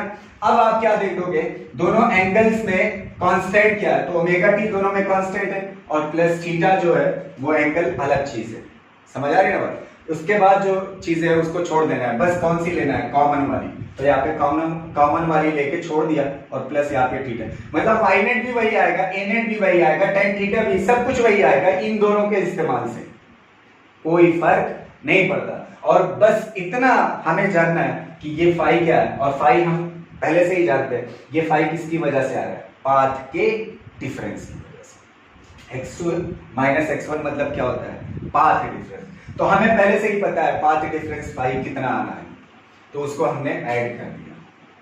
समझ आ रहे हैं। और हमें पाथ डिफरेंस पहले से पता था, तो इन दोनों की जगह पे ये रिप्लेस कर सकते हैं। अब फील करिएगा, ठीक है, और इसको एंजॉय करिएगा। अब जो मैं बताने जा रहा हूं वो आखिरी बात है और बहुत इंपॉर्टेंट है, और हमेशा के लिए ये इक्वेशन याद रहे, और इसके बाद कुछ रह नहीं जाएगा। ठीक है, चलिए देखिए, ये जो लाइन है ये y1 और a1 की है, और ये जो लाइन है वो y2 और a2 की है।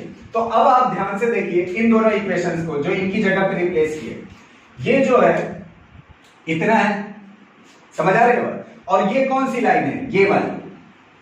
अच्छा, अब देखिए y1 से कितना ऊपर है y2, y1 से कितना ऊपर है y2, फाई एंगल ऊपर है, यही तो एक्स्ट्रा है फाई। समझ आ रहे हो। तो y1 से फाई एंगल ऊपर है कौन, y2। तो ऐसे ही देखिए y नेट कितना ऊपर है y1 से, थीटा। बस हो गया काम। फिर मैं एक बार बता रहा हूं, आखिरी बार फील करिएगा। ये जो लाइन है किसकी है, y1 की। तो y1 में जो एंगल है ओमेगा टी है, तो ये वाली जो लाइन है वो ओमेगा टी है। तो इस वाली लाइन से कितना ऊपर है y2, फाई एंगल ऊपर है। कितना है, फाई एंगल ऊपर। समझ आ रहे हो। और a नेट कितना ऊपर है, थीटा एंगल ऊपर। समझ आ रही ना। तो यार अब तो डेरिवेशन कुछ रह ही नहीं गया, बस जुगाड़ देखिए। आप क्या करिए, तीन लाइनें बनाइए, तीन लाइनें बनाइए। ये y1 या a1 की है, और ये y2 या a2 की होगी, और इसके बीच में एंगल जो होगा फाई होगा, और इसके बीच में जो होगी ये a नेट या y नेट की डायरेक्शन ये बताएगा। क्लियर है। और इनके बीच में एंगल क्या होगा, थीटा होगा।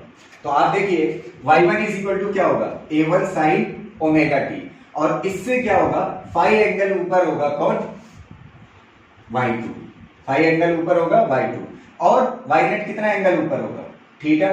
तो अब याद रखने में कितने, कुछ तो नहीं रह गया। समझ आ रही।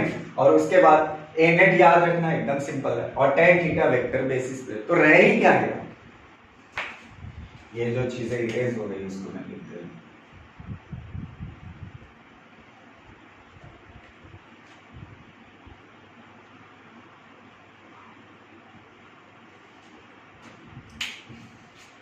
अब आप देखिए ये जो ए नेट बता रहा है, फील करिएगा, अब बस सुनिएगा, समझ आ रही है बात? ठीक है, ये जो पॉइंट है इस पे किस एम्पलीट्यूड की आवाज सुनाई देगी? ए नेट एम्पलीट्यूड। दोनों वेव्स के मिलने की वजह से ए नेट एम्पलीट्यूड की, अगर ये दोनों साउंड सोर्सेज है तो इन दोनों से जो साउंड सोर्सेज से वेव निकलेगी यहां पे जाके क्या होंगी? इंटरफेयर करेंगी, और यहाँ पे जो एम्पलीट्यूड होगा वो कैसा होगा? ए नेट होगा। तो इस फार्मूले से हम बता सकते हैं कि इस पॉइंट पे किस एम्पलीट्यूड की आवाज सुनाई देगी। अगर ये दोनों लाइट सोर्सेज होते तो हम यहाँ पे इस फार्मूले से बता सकते थे कि किस एम्पलीट्यूड की यहाँ पे लाइट दिखाई देगी या किस एम्पलीट्यूड की यहाँ पे चमक होगी, इस फार्मूले से बता सकते हैं। क्लियर है ये बात? चलिए अब देखिए, अगर पॉइंट को चेंज कर दे, यहां पे ले लें, पॉइंट को यहां पे ले लें, तो पॉइंट को यहां पे लेंगे तो यहां से मान लेते हैं ये वाली डिस्टेंस जो है वो x1 है। कितनी है? x1 है। और सोर्स S2 से जो डिस्टेंस है इस पॉइंट की वो कितनी है? x2 है। तो आप एक चीज देख रहे होगे, इस पॉइंट के लिए x2 माइनस x1 अलग हो जाएगा। जो इस पॉइंट के लिए x2 माइनस x1 होगा वो अलग होगा, और इस पॉइंट के लिए x2 माइनस x1 अलग होगा। तो अगर दोनों पॉइंट्स के लिए x2 माइनस x1 यानी पाथ डिफरेंस अलग हो गया तो फेज डिफरेंस भी क्या हो जाएगा? अलग हो जाएगा। अगर फेज डिफरेंस दोनों पॉइंट्स के लिए अलग हो गया तो दोनों पॉइंट पे अगर ये साउंड सोर्सेज है तो अलग अलग एम्पलीट्यूड की आवाज सुनाई देगी। और अगर ये लाइट सोर्स होते तो दोनों पॉइंट्स पे इस पाथ डिफरेंस की वजह से फेज डिफरेंस अलग हो जाएगा दोनों पॉइंट्स पे, और फेज डिफरेंस की वजह से एम्पलीट्यूड दोनों पॉइंट्स पे अलग अलग हो जाएंगे। किसके? अगर ये लाइट सोर्स है, लाइट्स के एम्पलीट्यूड अलग अलग हो, मतलब यहाँ पे अलग एम्पलीट्यूड की लाइट दिखाई देगी और यहाँ पे अलग एम्पलीट्यूड की लाइट दिखाई देगी। तो यही किसमें बदल जाएगा? अगर लाइट सोर्सेस ले लोगे तो आपको यंग डबल स्लिट एक्सपेरिमेंट दिखने लगेगा। समझ आ रही है? तो खैर बहुत ज्यादा उस तरफ नहीं जाते क्योंकि आगे एक बार और पढ़ना है जब YDSC पढ़ेंगे। तो अगर ये दोनों साउंड सोर्सेज है तो ये फार्मूला किसी भी पॉइंट पे कितना एम्पलीट्यूड की आवाज सुनाई देगी ये बता सकता है। क्लियर है ये बात? चलिए तो आइए एक छोटी सी चीज और देख लेते हैं। वो छोटी सी चीज क्या है कि यहाँ पे जो हमने कंसीडर किया था, ये कैसे सोर्सेस कंसीडर किए थे? Coherent sources. मीन्स क्या था कि दोनों सोर्सेस से जो वेव निकल रही है उनकी फ्रीक्वेंसी कैसी थी? सेम थी। जब फ्रीक्वेंसी सेम थी तो उस वक्त फेज डिफरेंस ये आ रहा था। समझ आ रही है ना बात? तो अगर हम एक पर्टिकुलर पॉइंट ये वाला ले रहे हैं, ये वाला पर्टिकुलर पॉइंट, तो इस पर्टिकुलर पॉइंट के लिए अगर आप देखोगे ये जो फेज डिफरेंस की वैल्यू है वो क्या होगी? फिक्स होगी, क्योंकि इस पॉइंट के लिए x2 और x1 की वैल्यू क्या है? फिक्स है। तो x2 और x1 की वजह से फेज डिफरेंस भी क्या होगा? फिक्स होगा। अगर फेज डिफरेंस की फिक्स वैल्यू होगी तो उसकी वजह से इस पॉइंट के लिए ए नेट भी क्या होगा? फिक्स होगा। समझ आ रहे हो? तो कहने का सेंस ये है कि अगर ये दोनों साउंड सोर्सेज होते, कैसे होते? साउंड सोर्सेज होते, तो इस पॉइंट पे एक फिक्स एम्पलीट्यूड की ही आवाज सुनाई देती, और अगर ये दोनों लाइट सोर्सेज होते तो इस पर्टिकुलर पॉइंट पे एक फिक्स एम्पलीट्यूड की ही लाइट दिखाई देती। क्यों? क्योंकि इस पॉइंट के लिए फेज डिफरेंस क्या है? फिक्स है, और फेज डिफरेंस की वजह से इस पॉइंट के लिए एम्पलीट्यूड भी क्या है? फिक्स है, और इस पे एक पर्टिकुलर एम्पलीट्यूड की आवाज सुनाई देगी या एक पर्टिकुलर एम्पलीट्यूड की लाइट दिखाई देगी। क्लियर? कब? जब दोनों कोहेरेंट सोर्सेज हैं तब। लेकिन अगर कोहेरेंट सोर्सेज ना होते तब क्या होता? अगर ये दोनों कोहेरेंट सोर्सेज ना होते तब क्या होता? तब यहाँ पे जो फ्रीक्वेंसी है ये ω1 कुछ हो जाती और ये ω2 कुछ हो जाती। समझ आ रही है बात? तब फिर फेज डिफरेंस कितना आता? ये जो फेज डिफरेंस आता वो क्या आता? फाई इज इक्वल टू, आप इसमें से इसको घटा दीजिए, आपको क्या मिल जाएगा? Phase difference. तो आप जब इसमें से इसको घटाओगे तो आपको क्या मिलेगा? के x2 माइनस x1 तो मिलेगा ही मिलेगा, लेकिन साथ साथ में यहां पे एक चीज और मिलेगी जब आप इसमें से इसको घटाओगे, t इंटू ω2 माइनस ω1, ये भी मिलेगा, एक्स्ट्रा टर्म मिल जाएगा। जब दोनों की फ्रीक्वेंसी सेम होगी तो उस वक्त ये टर्म हट जाएगा, सिर्फ इतना बचेगा, और इसकी वजह से फाई की वैल्यू फिक्स हो जाएगी। लेकिन जैसे ही ये टर्म आएगा, मींस फ्रीक्वेंसी सेम नहीं होगी, तो ये टर्म आएगा ही आएगा। तो अब देखिए ये जो फेज डिफरेंस है वो टाइम पे डिपेंड करने लगा। किस पे डिपेंड करने लगा? टाइम पे। तो अगर एक पर्टिकुलर पॉइंट पे ही फेज डिफरेंस टाइम पे डिपेंड करने लगे, मींस टाइम के साथ फेज डिफरेंस क्या होगा? चेंज होगा। तो अगर फेज डिफरेंस टाइम के साथ चेंज होगा तो ए नेट भी टाइम के साथ क्या होगा? चेंज होगा। तो इस पर्टिकुलर पॉइंट पे क्या होगा? एम्पलीट्यूड की वैल्यू चेंज होगी टाइम के साथ। तो अगर टाइम के साथ एम्पलीट्यूड की वैल्यू चेंज होगी तो इसका मतलब क्या होगा? अगर ये दोनों साउंड सोर्सेस होंगे तो इस पर्टिकुलर पॉइंट पे टाइम के साथ अलग अलग एम्पलीट्यूड की आवाजें सुनाई देगी, क्योंकि अब जो फेज डिफरेंस है वो फंक्शन ऑफ टाइम हो गया। और अगर ये दोनों लाइट सोर्सेज होते तो इस पर्टिकुलर पॉइंट पे ही अलग अलग एम्पलीट्यूड की लाइट्स दिखाई देती। और ये जो लाइट्स की बात है वो हम कहां पे करेंगे? YDSC में। तो अगर एक पर्टिकुलर पॉइंट पे अलग अलग एम्पलीट्यूड की लाइट दिखाना शुरू हो जाएगी तो बढ़िया इंटरफेरेंस पैटर्न नहीं मिलेगा। और इसके बारे में बहुत ज्यादा डिटेल में यहाँ पे बात नहीं करूंगा, बस इतना समझिए एम्पलीट्यूड क्या होने लगेगा? चेंज होने लगेगा और वो बढ़िया इंटरफेरेंस पैटर्न नहीं होगा। और इसकी डिटेल जो बात है भरपूर हम बात करेंगे जब YDSC पढ़ेंगे, ठीक है।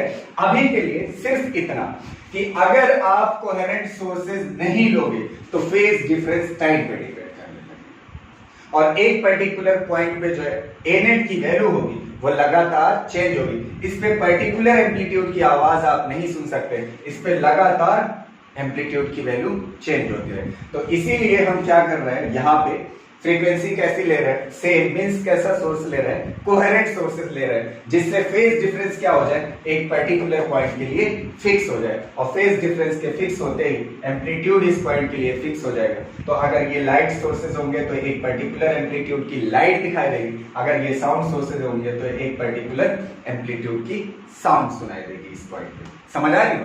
तो कोहेरेंट सोर्सेज मतलब जिनकी फ्रीक्वेंसी सेम हो, जिनकी फ्रीक्वेंसी कैसी हो? सेम हो। और दूसरी चीज है कोहेरेंट सोर्स इसलिए लेते हैं जिससे एक पर्टिकुलर पॉइंट पे फेज डिफरेंस कांस्टेंट बना रहे, चेंज ना हो। क्लियर है ये? चलिए अब आइए एक इंपॉर्टेंट चीज देखते हैं, ठीक है। वो क्या है? इंटेंसिटी की बात करेंगे। किसकी बात करेंगे? इंटेंसिटी की बात करेंगे। चलिए देखते हैं। ये दोनों हमारे पास कैसे सोर्सेस थे? साउंड सोर्सेस थे। इनकी वजह से इस पॉइंट पे, एक पर्टिकुलर पॉइंट पे या इस पॉइंट पे किस एम्पलीट्यूड की आवाज सुनाई देगी वो हम इस फार्मूले से बता सकते हैं, ए नेट वाले से। समझ आ रहे हैं? इस पॉइंट पे या इस पॉइंट पे किस एम्पलीट्यूड की आवाज सुनाई देगी हम आसानी से इस फार्मूले का इस्तेमाल करके बता सकते हैं। बस दोनों पॉइंट्स के लिए हमें क्या चाहिए? फाई की वैल्यू चाहिए। फाई की वैल्यू रखेंगे यहाँ पे, हमें ए नेट बता देगा दोनों पॉइंट्स पे। क्लियर है ये बात? ऐसे ही अगर मुझे जानना हो कि इन पॉइंट्स पे किस इंटेंसिटी का साउंड सुनाई देगा, उसके लिए हमें फार्मूला बनाना है। मींस आई नेट हम जानना चाहते हैं। आई नेट की वैल्यूज क्या होंगी इन पॉइंट्स पे? जैसे ए नेट की वैल्यूज क्या होगी इन पॉइंट्स पे, इस फार्मूले से जान सकते हैं। वैसे ही आई नेट की क्या वैल्यूज होंगी इन पॉइंट्स पे, वो हम जानना चाहते हैं। क्लियर है ये? तो थोड़ा सा मैं इरेज कर दे रहा हूं जिससे हमें स्पेस मिलता है, ठीक है। चलिए तो इंटेंसिटी का फार्मूला हम जानते हैं पहले से ही। I इज इक्वल टू क्या होता है? इंटेंसिटी इज इक्वल टू रो। रो क्या है? डेंसिटी ऑफ मीडियम, जिसके थ्रू क्या ट्रेवल कर रही है? वेव्स ट्रेवल कर रही है, ठीक है। इंटू वी, ये वी क्या है? वेव वेलोसिटी, इंटू एम्पलीट्यूड का square omega square divide by 2। ये होता है इंटेंसिटी का फार्मूला। यहां तक क्लियर है? अब देखिए ये जो डेंसिटी है ये किसकी है? मीडियम की है, जिसके थ्रू क्या ट्रेवल कर रही है? वेव्स ट्रेवल कर रही है। तो यहां पे डेंसिटी जो है मीडियम की वो क्या होगी? फिक्स होगी। अगर ये मान लेते हैं दोनों साउंड सोर्सेज है, तो साउंड सोर्सेज जब एयर में ट्रेवल करेंगे, अगर मैं बोल रहा हूं तो इससे एयर की डेंसिटी थोड़ी चेंज हो जाएगी यार। तो हम लगभग मान लेते हैं कैसी है? एयर की डेंसिटी कांस्टेंट है। क्लियर है? अच्छा, ये v जो है ये क्या है? वेव वेलोसिटी है। क्या है? Wave velocity. वेव की जो वेलोसिटी है वो दोनों वेव्स की हमने कैसी ली है? सेम ली है, क्योंकि सेम मीडियम के थ्रू ट्रेवल कर रही है। तो वेलोसिटी भी कैसी है? कांस्टेंट है, वेलोसिटी चेंज नहीं हो रही। अब देखिए ओमेगा, ओमेगा क्या है? फ्रीक्वेंसी। तो हमने दोनों सोर्सेस की फ्रीक्वेंसी कैसी ली थी? सेम ली थी ना। दोनों वेव्स की फ्रीक्वेंसी कैसी ली है? सेम ली है। तो ओमेगा भी क्या है? फिक्स है। मतलब रो वी और ओमेगा जो है वो कैसे हैं? कांस्टेंट्स हैं। और ये 2 जो है वो नेचुरल कांस्टेंट है। ठीक है, तो अब आप देखोगे इंटेंसिटी जो है सिर्फ और सिर्फ किस पे डिपेंड कर रही है? एम्पलीट्यूड के स्क्वायर पे डिपेंड कर रही है। इंटेंसिटी किस पे डिपेंड कर रही है? एम्पलीट्यूड के स्क्वायर पे डिपेंड कर रही है। तो हम यहां पे कह सकते हैं I is equal to rho v और ओमेगा स्क्वायर और 2 की जगह पे एक बड़ा कांस्टेंट k लिख देते हैं और यहां पे a स्क्वायर। जैसे जैसे एम्पलीट्यूड बदलेगा, ये एम्पलीट्यूड किसके हाथ में? अपने हाथ में है ना। तो जैसे जैसे एम्पलीट्यूड बदलेगा वैसे वैसे क्या बदलेगी? इंटेंसिटी बदलेगी। समझ आ रही है ना बात? तो इंटेंसिटी जो है वो डायरेक्टली प्रोपोर्शनल होती है एम्पलीट्यूड के स्क्वायर। यहां तक बात क्लियर है? चलिए अब देखिए, अब हम इस फार्मूले को बदलेंगे किसमें? इंटेंसिटी के फार्मूले में, मींस आई नेट के फार्मूले में। चलिए देखते हैं कैसे बदलेंगे। थोड़ा सा और इरेज कर दूं मैं, देखिए ध्यान से। यहां से ए स्क्वायर इज इक्वल टू क्या हो जाएगा? आई डिवाइड बाई के। ए स्क्वायर इज इक्वल टू क्या हो जाएगा? आई डिवाइड बाई के। अब यहां पे ए नेट स्क्वायर, तो ए नेट स्क्वायर की जगह पे क्या लिख सकते हैं? आई नेट डिवाइड बाई के। कोई दिक्कत? Is equal to a one square. A one square की जगह पे क्या हो जाएगा? I one divide by k plus a two square की जगह पे क्या हो जाएगा? I two divide by k. Clear है ये? प्लस 2 आई ए वन की जगह पे क्या हो जाएगा? अगर a इज इक्वल टू देखोगे तो क्या हो जाएगा? रूट आई डिवाइड बाई के। ये स्क्वायर इधर जाएगा तो क्या हो जाएगा? रूट। तो यहां तक क्लियर है? अब देखिए a1 की जगह पे क्या हो जाएगा? रूट i1 डिवाइड बाई के। और a2 की जगह पे ऐसे ही क्या हो जाएगा? रूट i2 डिवाइड बाई के इंटू कॉस फाइव। क्लियर है ये? चलिए अब देखिए, i1 divide by k plus i2 divide by k plus 2। अच्छा, ये ऊपर जो है दोनों को एक साथ आप लिख सकते हो, root i1 into root i2। कोई दिक्कत नहीं है। डिवाइड, ये रूट के मिलके क्या हो जाएगा? दोनों को मल्टीप्लाई करोगे तो सिर्फ क्या बचेगा? k। और यहां पे क्या होगा? cos 5। और ये किसके बराबर होगा? आई नेट डिवाइड बाई के। अब देखिए, आप यहां से 1 डिवाइड बाई के कॉमन ले सकते हो। सब में क्या 1 डिवाइड बाई के, 1 डिवाइड बाई के, 1 डिवाइड बाई के कॉमन लेके फिर के से कट कर सकते हो, या आप डायरेक्टली यहां पे कट कर दीजिए, कोई दिक्कत नहीं है। तो I net is equal to क्या हो जाएगा? i1 plus i2 plus 2 root i1 i2 cos 5। Clear है? ये बन गया इस जैसा फार्मूला। समझ आ रही है ना? जैसे ए नेट का था, तो किसी भी पॉइंट में ए नेट की वैल्यू मतलब नेट एम्पलीट्यूड, किस एम्पलीट्यूड का साउंड या लाइट दिखाई देगी वो इस फार्मूले से बता सकते हो। ऐसे ही किस नेट इंटेंसिटी का साउंड या किस नेट इंटेंसिटी की लाइट किसी पॉइंट पे दिखाई देगी, इस फार्मूले से आप बता सकते हो। और दोनों किस पे डिपेंड कर रहे हैं? फेज डिफरेंस फाई पे। क्लियर है ये? चलिए, ये दोनों फार्मूले आपके लिए बहुत इंपॉर्टेंट है। यहां तक हो गया? चलिए एक और टॉपिक है, और ये इस टॉपिक का आखिरी टॉपिक है। समझ आ रही है बात? और वो 2 स्पेशल तरह के इंटरफेरेंस होते हैं, ठीक है, उनके बारे में अब हम देखेंगे। और वो 2 स्पेशल तरह के इंटरफेरेंस कौन कौन से हैं? एक कंस्ट्रक्टिव और दूसरा डिस्ट्रक्टिव इंटरफेरेंस। क्लियर है ये बात? तो चलिए आइए देखते हैं कंस्ट्रक्टिव इंटरफेरेंस और डिस्ट्रक्टिव इंटरफेरेंस क्या होता है। ठीक है, मैं इसको इरेज कर दे रहा हूं जिससे हमें स्पेस मिल जाए। ठीक है, तो आइए चलिए देखते हैं कंस्ट्रक्टिव और डिस्ट्रक्टिव इंटरफेरेंस क्या होता है। ठीक है, तो सबसे पहले हम यहाँ पे ए नेट और आई नेट का फार्मूला लिख लेते हैं, 2 cos 5। ठीक है, चलिए अब यहाँ पे आप कॉपी में क्या करोगे, दो कॉलम बना लोगे, ठीक है, और एक तरफ कंस्ट्रक्टिव इंटरफेरेंस लिख लोगे और दूसरी तरफ डिस्ट्रक्टिव इंटरफेरेंस। क्लियर है ये? चलिए, तो सबसे पहले जो कंस्ट्रक्टिव और डिस्ट्रक्टिव इंटरफेरेंस है वो मैं किस बेसिस पे बताऊंगा, फार्मूला बेसिस पे, और उसके बाद जो है पिक्चर के थ्रू मैं पूरा आपको फील करा दूंगा, उसकी जिम्मेदारी मेरी है, ठीक है। तो चलिए पहले फार्मूला बेसिस पे देखते हैं कंस्ट्रक्टिव और डिस्ट्रक्टिव इंटरफेरेंस क्या होता है, ठीक है। तो देखिए, जब ए नेट और आई नेट की वैल्यू मैक्सिमम होगी, क्या होगी, मैक्सिमम होगी, तो उस वक्त जो इंटरफेरेंस होगा वो कैसा होगा, कंस्ट्रक्टिव इंटरफेरेंस होगा, ठीक है। तो अब देखिए, जब इस फार्मूले को आप ध्यान से देखोगे तो A1 और A2 की वैल्यू क्या है, फिक्स्ड वैल्यू है, ठीक है। दोनों वेव्स का ये क्या है, एम्पलीट्यूड है, और ये फिक्स्ड वैल्यू है। सिर्फ और सिर्फ A नेट बदल सकता है तो cos फाई की वजह से। तो अगर cos फाई की वैल्यू मैं यहां पे मैक्सिमम रख दूं, cos फाई की वैल्यू क्या रख दूं, मैक्सिमम रख दूं, तो A नेट और I नेट cos फाई के मैक्सिमम लेने से A नेट और I नेट जो दोनों होगा वो क्या हो जाएगा, मैक्सिमम हो जाएगा। उस वक्त जो इंटरफेरेंस होगा वो कैसा होगा, कंस्ट्रक्टिव इंटरफेरेंस होगा, ठीक है। तो चलिए, cos फाई की मैक्सिमम वैल्यू कितना हो सकती है, cos फाई की जो मैक्सिमम वैल्यू हो सकती है वो 1 होगी। cos फाई की मैक्सिमम वैल्यू कितनी हो सकती है, 1 हो सकती है। इससे ज्यादा cos फाई की वैल्यू पॉसिबल नहीं है।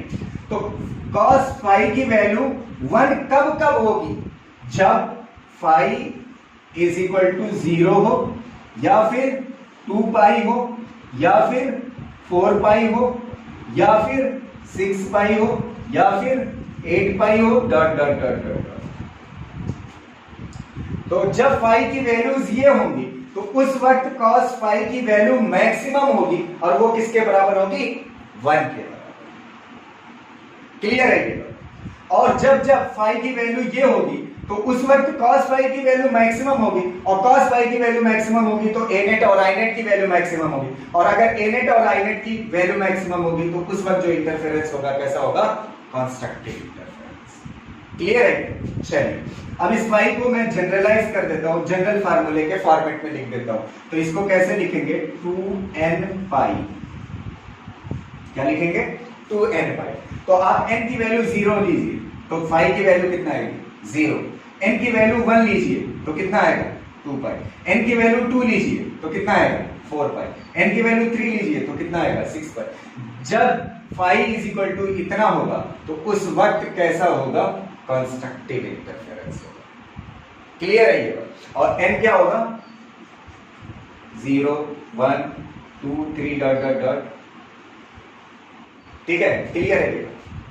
तो उस वक्त कैसा होगा इंटरफेरेंस, कंस्ट्रक्टिव इंटरफेरेंस। समझ आ रही ना? चलिए, अब देखिए, जब cos फाई की यहां पे मैक्सिमम वैल्यू लोगे तो A नेट किसके बराबर होगा, तो आप देखोगे यहां पे A नेट जो होगा, यहां पे cos phi is equal to 1 ले लीजिए, कितना ले लीजिए, 1। तो ये cos फाई की मैक्सिमम वैल्यू है, तो यहां पे क्या बचेगा, A1 square plus A2 square plus 2A1 A2, ये किसके बराबर होगा, A1 प्लस A2 के होल स्क्वायर के बराबर। आप इसको ओपन करिए तो यही तो आएगा, जब आप cos फाई की जगह पे 1 ले लो। समझ आ रहे हो? तो ये किसके बराबर होगा, A नेट स्क्वायर के बराबर। स्क्वायर स्क्वायर काट सकते हो, आपको A नेट की वैल्यू मिल जाए, और ये जो A नेट की वैल्यू होगी वो मैक्सिमम वैल्यू होगी, क्योंकि हमने cos फाई की कैसी वैल्यू ली है, मैक्सिमम वैल्यू। ठीक है, अब आइए I नेट की मैक्सिमम वैल्यू कितना आएगी, I नेट की, आप यहां पे cos फाई की जगह पे कितना ले लोगे, 1। तो cos फाई की जगह पे 1 ले लोगे तो कितना बचेगा, I1 plus I2 plus 2 root I1 I2। तो अगर आप ध्यान से देखोगे ये जो है ये किसका फार्मूला है, ये वाला बनेगा, root I1 plus root I2 के होल स्क्वायर के बराबर होगा। आप इसको खोलिए, a प्लस बी का होल स्क्वायर का फार्मूला लगा करिए तो आपको यही मिलेगा, I1 plus I2 plus 2 root I1 I2 ही मिलेगा। और cos फाई की जगह पे कितना होगा, तो ये जो a नेट और i नेट की वैल्यू है वो मैक्सिमम वैल्यू है, और ये इस पे जो है वो कैसा इंटरफेरेंस होगा, कंस्ट्रक्टिव इंटरफेरेंस। क्लियर है? चलिए अब देखिए डिस्ट्रक्टिव इंटरफेरेंस क्या होता है। ठीक है, जब a नेट और i नेट की वैल्यू मिनिमम होगी, क्या होगी, मिनिमम होगी, तो उस वक्त जो इंटरफेरेंस होगा वो कैसा होगा, डिस्ट्रक्टिव इंटरफेरेंस। तो a नेट और i नेट मिनिमम कब हो सकता है, जब cos फाई की वैल्यू आप मिनिमम लोगे, और cos फाई की मिनिमम वैल्यू जो हो सकती है वो कितनी पॉसिबल है, -1। इससे छोटी cos फाई की वैल्यू नहीं हो सकती। और cos फाई कब कब -1 के बराबर होगा, जब phi is equal to pi, phase difference कितना हो, पाई हो, या फिर 3 पाई हो, या फिर 5 पाई हो, या फिर 7 पाई हो, डॉट डॉट डॉट डॉट, इस तरह से। मीन्स क्या है, जब फेज डिफरेंस इतना इतना इतना इतना होगा तो उस वक्त जो इंटरफेरेंस होगा वो कैसा होगा, डिस्ट्रक्टिव इंटरफेरेंस होगा। क्यों? क्योंकि cos फाई की वैल्यू जो मिलेगी वो मिनिमम वैल्यू मिलेगी, और जब आप यहाँ पे रखोगे तो आपको a नेट और i नेट कैसा मिलेगा, मिनिमम। और जब a नेट और i नेट मिनिमम होगा तो उस वक्त इंटरफेरेंस जो होगा वो कैसा होगा, डिस्ट्रक्टिव इंटरफेरेंस। क्लियर है? चलिए अब a नेट और i नेट की मिनिमम वैल्यू देख लेते हैं कितना कितना हो। यहाँ पे cos फाई की वैल्यू रखोगे आप, तो कितना है cos फाई की जगह, -1, मिनिमम वैल्यू लोगे, तो -1 जब रखोगे आपको क्या मिलेगा, a1 square plus a2 square minus 2a1 a2, तो ये किसके बराबर होगा, अगर आप ध्यान से देखोगे तो आपको मिलेगा a1 माइनस a2 के होल स्क्वायर के बराबर। आप इसको ओपन करिए, a1 square plus a2 square minus 2a1 a2, और cos फाई की जगह पे -1 आने की वजह से यहाँ पे क्या लग जाएगा, माइनस। समझ आ रही है? चलिए, और ये किसके बराबर होगा, a नेट के स्क्वायर के बराबर, और ये जो एम्पलीट्यूड की वैल्यू होगी वो कैसी होगी, मिनिमम वैल्यू। चलिए अब i नेट मिनिमम देख लेते हैं, क्या देख लेते हैं, i net minimum. i net minimum किसके बराबर होगा, cos फाई की वैल्यू यहाँ पे माइनस ले लीजिए, तो यहाँ पे क्या आ जाएगा, माइनस आ जाएगा, तो क्या बचेगा, i1 plus i2 minus 2 root i1 i2, यहाँ पे माइनस आ जाएगा, तो ये किसके बराबर होगा, root i1 minus root i2 के होल स्क्वायर। आप इसको ओपन करोगे तो आपको यही मिलेगा, यहाँ पे माइनस हो जाएगा, cos फाई की जगह पे -1 लेंगे। क्लियर है? चलिए यहां तक हो गया। अब देखिए ये जो हमने वैल्यूज बताई है ये किसकी है, फेज डिफरेंस जब इतना इतना इतना होगा तो उस वक्त कंस्ट्रक्टिव इंटरफेरेंस होगा, जब फेज डिफरेंस इतना इतना इतना होगा तो उस वक्त डिस्ट्रक्टिव इंटरफेरेंस होगा। तो इस फेज डिफरेंस की लैंग्वेज को हम बदल सकते हैं, किसमें, पाथ डिफरेंस की लैंग्वेज में। कैसे, हमारे पास फार्मूला है, phase difference is equal to क्या होता है, phase difference is equal to होता है k into path difference. x2 minus x1 की जगह पे आप क्या लिख सकते हो, delta x means path difference. तो अब जब फाई की वैल्यू 0 लोगे आप, फाई की वैल्यू 0 और k किसके बराबर होता है, 2 पाई बाई लैम्डा के बराबर होता है, और इनटू क्या होगा, डेल x। तो लैम्डा इधर आएगा, मल्टीप्लाई करोगे 0 से तो क्या हो जाएगा 0, और डिवाइड बाई 2 पाई करोगे तब भी क्या रहेगा 0, तो del x is equal to क्या हो जाएगा 0। जब पाथ डिफरेंस 0 होगा तो उस वक्त कैसा इंटरफेरेंस होगा, कंस्ट्रक्टिव इंटरफेरेंस। क्लियर है? चलिए अब इसको बदल के देखिए, जब फेज डिफरेंस 2 पाई होगा तो उस वक्त पाथ डिफरेंस कितना होगा, यहां पे रख दीजिए, फाई की जगह पे कितना आप रख दोगे 2 पाई, फेज डिफरेंस कितना 2 पाई, और k की जगह पे 2 पाई बाई लैम्डा, और यहाँ पे delta x path difference 2 pi cancel, तो delta x is equal to क्या आ जाएगा, लैम्डा। तो जब पाथ डिफरेंस लैम्डा का होगा तब भी कैसा इंटरफेरेंस होगा, कंस्ट्रक्टिव। एक और निकाल लीजिए यहाँ पे, जब फाई इज इक्वल टू 4 पाई है, फेज डिफरेंस कितना 4 पाई, उस वक्त पाथ डिफरेंस कितना होगा 2 pi by lambda into delta x. Pi से पाई कैंसिल, 2 2 जा 4, delta x is equal to कितना आ जाएगा 2 लेमडा। जब पाथ डिफरेंस किसके बराबर होगा 2 लेमडा के बराबर होगा, तो उस वक्त भी कैसा इंटरफेरेंस होगा कंस्ट्रक्टिव। मतलब जो फेज डिफरेंस की लैंग्वेज है उसको हम बदल ले रहे हैं किसके फॉर्मेट में, पाथ डिफरेंस के लैंग्वेज। क्लियर है? तो यहाँ पे ऐसे और आगे बढ़ा सकते हो, आगे सॉल्व करोगे जब 6 पाई रखोगे तो यहाँ पे क्या आ जाएगा 3 lambda 4 lambda dot dot dot dot. जब पाथ डिफरेंस कितना इतना इतना होगा तो उस वक्त कैसा इंटरफेरेंस होगा कंस्ट्रक्टिव इंटरफेरेंस। ऐसे ही मैं यहाँ पे पाथ डिफरेंस क्या क्या होगा जब डिस्ट्रक्टिव इंटरफेरेंस होगा। तो यहाँ पे फाई की वैल्यू आप एक करके मैं बता रहा हूँ, सिर्फ एक करके, और बाकी आप कर लीजिएगा। यहाँ पे फाई की वैल्यू रखिए पाई, और यहाँ पे के की जगह पे क्या हो जाएगा 2 पाई बाई लेमडा और डेल एक्स। तो पाई से pi cancel, del x is equal to क्या हो जाएगा लेमडा डिवाइड बाई। तो जब path difference lambda divide by 2 होगा तो उस वक्त कैसा इंटरफेरेंस होगा डिस्ट्रक्टिव इंटरफेरेंस। ऐसे ही जब आप यहाँ पे 3 पाई रखोगे तो आपको मिलेगा 3 लेमडा डिवाइड बाई 2। जब आप 5 पाई यहाँ पे रखोगे फेज डिफरेंस तो आपको मिलेगा 5 लेमडा डिवाइड बाई 2।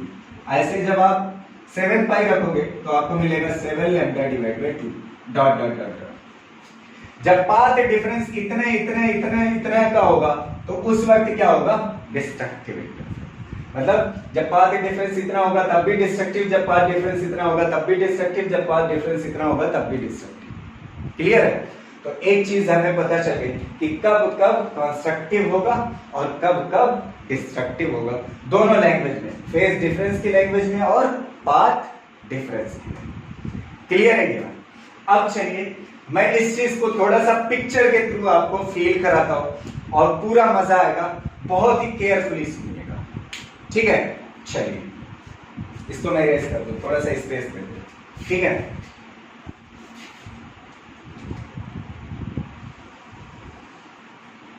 यहां पे कहीं पे हमारे पास एक सोर्स है S1 नाम का, किस नाम का S1 नाम का, और इससे क्या निकल रही है वेव निकल रही है कुछ इस तरह से, ठीक है?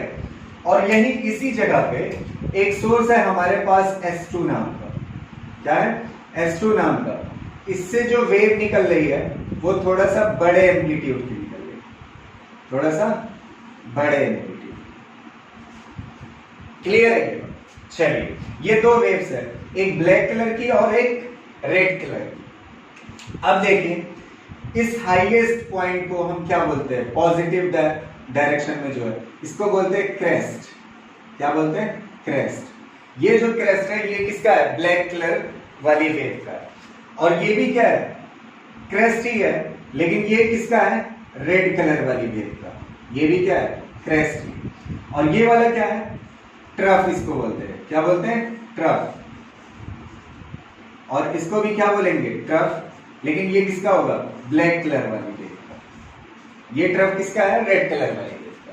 क्लियर है ये बात? चलिए अब देखिए कंस्ट्रक्टिव, बहुत ही ध्यान से एक एक लाइन सुनिएगा।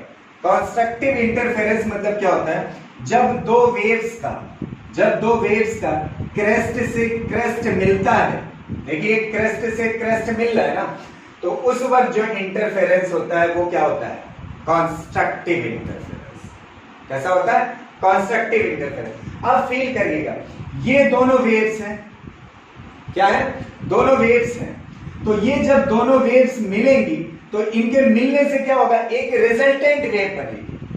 क्या बनेगी? एक रिजल्टेंट वेव बनेगी। तो वो जो रिजल्टेंट वेव है उसका एम्पलीट्यूड क्या होना चाहिए? मैक्सिमम। एम्पलीट्यूड और इंटेंसिटी दोनों क्या होनी चाहिए? मैक्सिमम होनी चाहिए। तो अगर एम्पलीट्यूड और इंटेंसिटी मैक्सिमम होगी तो कैसा इंटरफेरेंस होगा? Constructive interference. तो दो वेव के मिलने से मैक्सिमम एम्पलीट्यूड की वेव तभी पाई जा सकती है जब क्रेस्ट से क्या मिल रहा हो? क्रेस्ट मिल रहा। आइए इसको मैं फील कराता हूं, ध्यान से सुनिएगा इस चीज को, ठीक है? चलिए ये हमारे पास एक ब्लैक कलर वाली वेव है कुछ इस तरह से, और ये जो हमारे पास एक है वो कैसी है, रेड कलर।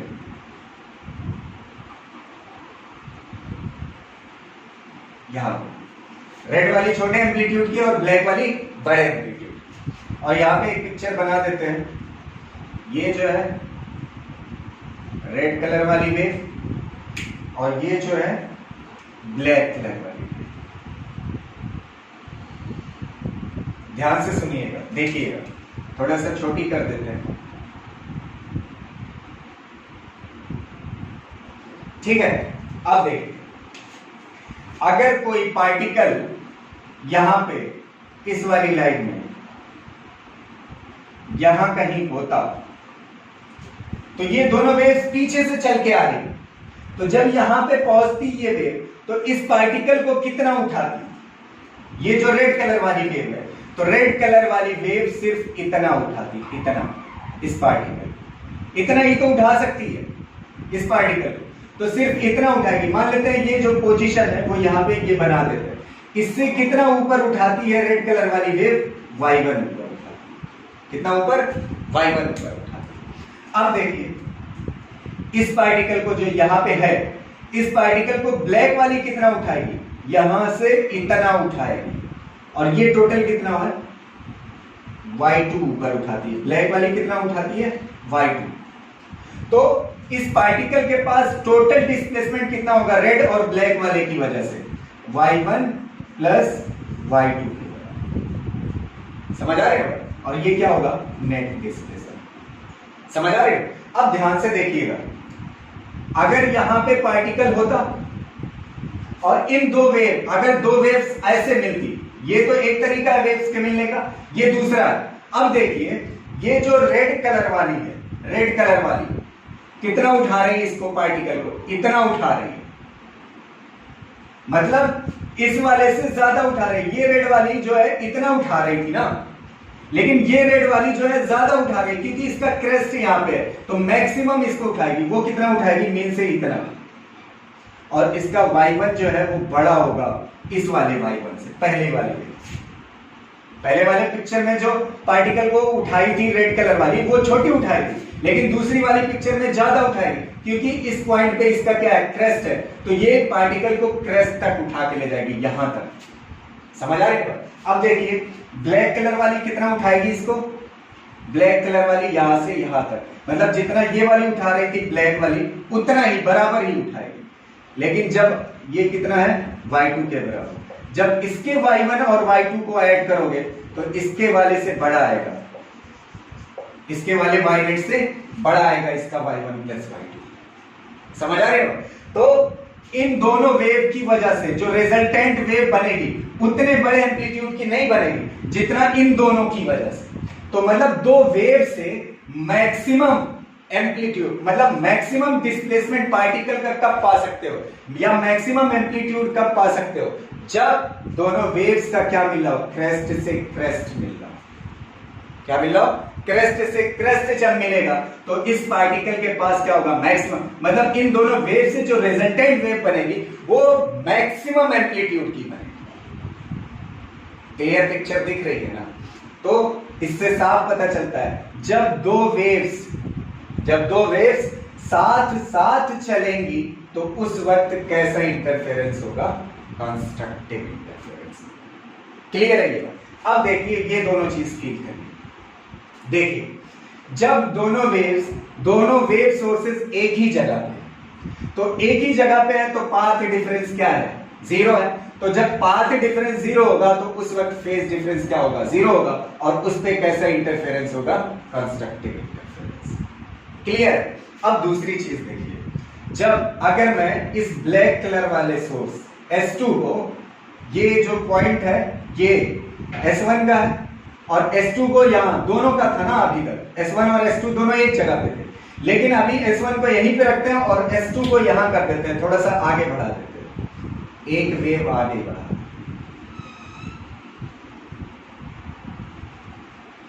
एक वेव क्या किया, आगे बढ़ा। तो एक वेव की वेव लेंथ को क्या कहते हैं, वेव लेंथ। तो मतलब इतना कितना लेंथ है, लैम्डा के बराबर। क्लियर? तो S2 यहां पे आ गया, S2 कहां पे आ गया, यहां से उठ के यहां पे आ गया। तो S2 यहां से वेव बना रहा है और S1 यहां से वेव बना रहा है, समझ आ रहे हो। लेकिन भले ही S2 यहां पे आ गया हो, अब भी देखोगे जहां पे दोनों वेव्स मिल रही है वहां पे क्रेस्ट से क्रेस्ट ही मिल रहा है। तो अब आप देखिए दोनों सोर्सेस के बीच में कितना पाथ डिफरेंस है, लैम्डा का। दोनों सोर्सेस के बीच में पाथ डिफरेंस कितना है, लैम्डा का। लेकिन फिर भी क्रेस्ट से क्या मिल रहा है, क्रेस्ट मिल रहा है। तो अब भी कैसा इंटरफेरेंस होगा, कंस्ट्रक्टिव इंटरफेरेंस। क्लियर है। चलिए अब देखिए जब लैम्डा पाथ डिफरेंस होगा तो उस वक्त फेज डिफरेंस कितना होगा, 2 पाई का। इसको फील करेंगे। देखिए ये जो आधा है, आधी वेव है, इसका एंगल होता है पाई और ये भी कितना होगा, पाई। तो ये कितना आगे सोर्स है, 2 पाई। फेज डिफरेंस कितने का है, 2 पाई। जब पाथ डिफरेंस कितना है, लैम्डा। समझ आ रही है। और उस वक्त इंटरफेरेंस कैसा है, कंस्ट्रक्टिव। अगर आप चाहते हो तो एक वेव और आगे बढ़ा दीजिए तो कितने का हो जाएगा पाथ डिफरेंस, 2 लैम्डा का। तब भी क्रेस्ट से क्रेस्ट ही मिलेगा और उस वक्त भी कैसा होगा इंटरफेरेंस, कंस्ट्रक्टिव इंटरफेरेंस। पिक्चर समझ आ रही ना। चलिए अब थोड़ा सा मैं फील करा देता हूं डिस्ट्रक्टिव इंटरफेरेंस क्या होता है। ठीक है। और एक चीज ध्यान रखिएगा, दोनों सोर्स से ऊपर की तरफ ही वेव निकालिएगा, तभी आप कंपेयर करिएगा, नहीं तो गड़बड़ा जाएगा। एक से आप नीचे होशियारी में निकाल दिया और एक से ऊपर और कंपेयर कर रहे हो, फिर गड़बड़ा जाएगा पूरा हिसाब किताब। दोनों सोर्सेस से एक ही डायरेक्शन में, मींस एक ही फेज में वेव निकालना, तभी इस तरह से आप देख सकते हो। ठीक है।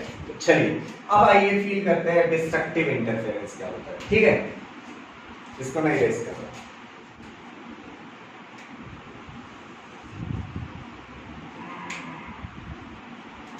एक सोर्स यहां पे S1 नाम का था,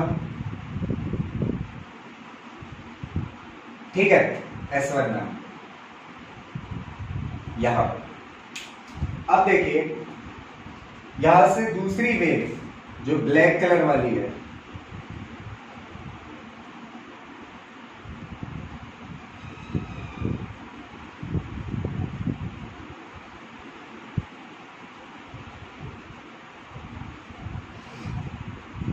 क्लियर है। अब मैंने क्या कहा कि दोनों सोर्स से एक ही डायरेक्शन में क्या निकलनी चाहिए, वेव निकलनी चाहिए, तभी आप कंपेयर कर सकते हो। तो इसका मतलब ये जो S2 सोर्स है वो यहां पे नहीं है, यहां पे। ये पोजीशन जो है किसकी है, S2 की है। अब आप देखिए इस वक्त दोनों वेव्स का क्या मिल रहा है। इस वाली वेव का ये क्या है, क्रेस्ट है रेड वाली का, और ये क्या है, ट्रफ है ब्लैक कलर वाली वेव का। तो इस बार आप देखोगे क्रेस्ट से ट्रफ मिल रहा है, दोनों वेव्स का क्या मिल रहा है, क्रेस्ट से ट्रफ मिल रहा है। तो जब क्रेस्ट से ट्रफ मिलेगा तो उस वक्त जो इंटरफेरेंस होगा वो कैसा होगा, डिस्ट्रक्टिव इंटरफेरेंस। कैसा होगा, डिस्ट्रक्टिव इंटरफेरेंस। जब क्रेस्ट से क्या मिलेगा, ट्रफ मिलेगा। अब देखिए ध्यान से, इस सोर्स से इस सोर्स के बीच में लेंथ का डिफरेंस कितना है। एक पूरी वेव क्या कहलाती है, लैम्डा। तो आधी कितना कहलाएगी, इतना, लैम्डा डिवाइड बाई 2। तो अगर आप देखोगे इन दोनों सोर्स के बीच में जो लेंथ का डिफरेंस है वो कितना है, लैम्डा डिवाइड बाई, जो पाथ का डिफरेंस है वो कितना है, लैम्डा डिवाइड बाई 2 का। तो आप देखिए जब लैम्डा डिवाइड बाई 2 का पाथ डिफरेंस होगा तो उस वक्त क्रेस्ट से ट्रफ मिलेगा दो वेव्स का, और उस वक्त जो होगा कैसा इंटरफेरेंस होगा, डिस्ट्रक्टिव इंटरफेरेंस। यहां पे देख सकते हो कितने का पाथ डिफरेंस है, लैम्डा डिवाइड बाई 2 का, और दोनों से वेव्स किस डायरेक्शन में, सेम डायरेक्शन में निकल रहे, इससे भी ऊपर की तरफ और इससे भी ऊपर, तभी आप कंपेयर कर पाओगे। समझ आ रहे हो। तो उस वक्त क्या होगा, दो वेव्स का क्रेस्ट से क्या मिलेगा, ट्रफ मिलेगा, और जब क्रेस्ट से ट्रफ मिलेगा तो उस वक्त कैसा इंटरफेरेंस होगा, डिस्ट्रक्टिव इंटरफेरेंस। क्लियर है। चलिए अब S2 को एक वेव और आगे कर दीजिए, यहां से भी उठा के यहां कर दीजिए, यहां पे S2 को कर दीजिए और S1 यहीं पे रहने दीजिए। तो देखिए कितने का पाथ डिफरेंस हो गया, लैम्डा डिवाइड बाई 2, और ये भी लैम्डा डिवाइड बाई 2, और ये भी लैम्डा डिवाइड बाई 2। कितना हो गया टोटल, 3 लैम्डा डिवाइड बाई 2 का पाथ डिफरेंस। तो जब 3 लैम्डा डिवाइड बाई 2 का पाथ डिफरेंस है तब भी दोनों वेव्स का क्या मिल रहा है, क्रेस्ट से ट्रफ मिल रहा है, और उस वक्त कैसा इंटरफेरेंस होगा, डिस्ट्रक्टिव इंटरफेरेंस। तो आप देख सकते हो, समझ आ रहे हैं। और ये जो एक इतना जो होता है वो कितना एंगल रखता है, पाई, और ये भी कितना, पाई, और ये भी कितना, पाई। तो फेज डिफरेंस कितना है, 3 पाई का। तो आप देख सकते हो फेज डिफरेंस जब 3 पाई होगा तो उस वक्त कैसा इंटरफेरेंस होगा, डिस्ट्रक्टिव। क्लियर है ये बात? चलिए यहां तक हो गया, ठीक है, यहां तक क्लियर है, फील आ गया ना। अब चलिए जाते जाते एक बहुत ही छोटी सी चीज, आखिरी चीज देख लेते हैं, ठीक है। चलिए आइए देखते हैं वो चीज क्या है। तो आइए बहुत ही छोटी सी चीज है उसको देख लेते हैं, फिर उसके बाद लेक्चर को रोक देंगे, ठीक है। चलिए मान लेते हैं हमारे पास दोनों वेव्स का अगर एम्पलीट्यूड सेम हो, दोनों वेव्स का एम्पलीट्यूड कैसा हो, सेम हो, means A1 is equal to क्या हो, A2 हो, तो उस वक्त A नेट और I नेट कंस्ट्रक्टिव इंटरफेरेंस में क्या होगा, या डिस्ट्रक्टिव इंटरफेरेंस में A नेट और I नेट क्या होगा। समझ आ रही है ना? तो चलिए जब दोनों वेव्स का एम्पलीट्यूड सेम होगा तो यहां पे दोनों की जगह पे आप क्या लिख सकते हो, ए लिख सकते हो ना, कोई दिक्कत थोड़ी है। दोनों की जगह पे आप क्या लिख दोगे, ए और ए, दोनों एम्पलीट्यूड्स क्या है, सेम है। तो उस वक्त कंस्ट्रक्टिव में ए नेट किसके बराबर होगा, A net square is equal to A plus A, कितना हो जाएगा 2a, और 2a का होल स्क्वायर कितना हो जाएगा 4a स्क्वायर। तो ए नेट इज इक्वल टू क्या हो जाएगा, इस तरफ आएगा तो रूट हो जाएगा 2a। क्लियर? और देखिए अब आई नेट क्या होगा, एक चीज हमें पता है, आई इज इक्वल टू क्या होता है, के ए स्क्वायर, एम्पलीट्यूड के स्क्वायर पे डिपेंड करते हैं इंटेंसिटी। तो अगर दोनों वेव्स का एम्पलीट्यूड सेम है तो इंटेंसिटी भी दोनों वेव्स की क्या होगी, सेम होगी। Means I1 is equal to I2 is equal to आप I लिख सकते हो, कोई दिक्कत नहीं है। दोनों अगर एम्पलीट्यूड सेम है दोनों वेव्स का तो इंटेंसिटी भी क्या होगी, सेम होगी। तो अगर इंटेंसिटी सेम है तो I1 I2 क्यों लिखेंगे, I लिख देंगे उसकी जगह पे। तो I नेट किसके बराबर हो जाएगा, I net is equal to हो जाएगा, यहां पे रखिए, यहां पे I1 की जगह पे क्या हो जाएगा I, और I2 की जगह पे भी क्या हो जाएगा I। तो root I plus root I कितना हो जाएगा 2 रूट I, 2 रूट I का स्क्वायर है तो कितना हो जाएगा, सिंपली 4I बचेगा। कितना बचेगा, 4I। तो ऐसे ही देखते हैं जब दोनों वेव्स का एम्पलीट्यूड बराबर होगा तो उस वक्त ए नेट और आई नेट डिस्ट्रक्टिव इंटरफेरेंस में क्या होगा। देखिए ए नेट इज इक्वल टू क्या है, अगर दोनों का एम्पलीट्यूड सेम है तो A1 इज इक्वल टू क्या होगा A2। अब इसमें से माइनस करोगे, सेम में से सेम घटाओगे तो क्या होगा 0। तो A net is equal to क्या आ जाएगा 0, और I net is equal to क्या आ जाएगा, अगर एम्पलीट्यूड सेम है दोनों वेव्स का तो इंटेंसिटी भी क्या होगी, सेम। अगर इंटेंसिटी भी सेम होगी तो I net is equal to क्या आ जाएगा 0। A नेट और I नेट दोनों क्या होंगे, 0 होंगे डिस्ट्रक्टिव इंटरफेरेंस में। तब जब दोनों वेव्स का एम्पलीट्यूड सेम हो तब। क्लियर है? ठीक है, चलिए आज का लेक्चर यहीं पे रोकते हैं, ठीक है। और न्यूमेरिकल्स जो इस टॉपिक पे हैं वो अगले लेक्चर में देखेंगे, ठीक है, क्योंकि ये लेक्चर ऑलरेडी लंबा हो गया है। अगर न्यूमेरिकल्स यहाँ पे करा दिए तो ये लेक्चर बहुत बड़ा हो जाएगा, ठीक है। तो इसलिए न्यूमेरिकल्स आज नहीं कराएंगे, अगले लेक्चर में कराएंगे, ठीक है। और एक चीज और है कि अगर आपने चैनल सब्सक्राइब नहीं किया है, सब्सक्राइब कर लीजिए। और दूसरी चीज क्या है कि अगर आपको लेक्चर समझ आ रहा है और अच्छा लग रहा है, चीजें समझ आ रही है पूरी तरह से, ठीक है, तो आप अपने दोस्तों के साथ जितना ज्यादा से ज्यादा हो सके शेयर करिए, जिससे हमारी आवाज जो है और लोगों तक भी पहुंच सके, ठीक है। और ठीक है, पढ़ते रहिए आप, मिलते हैं अगले लेक्चर में। Thank you so much.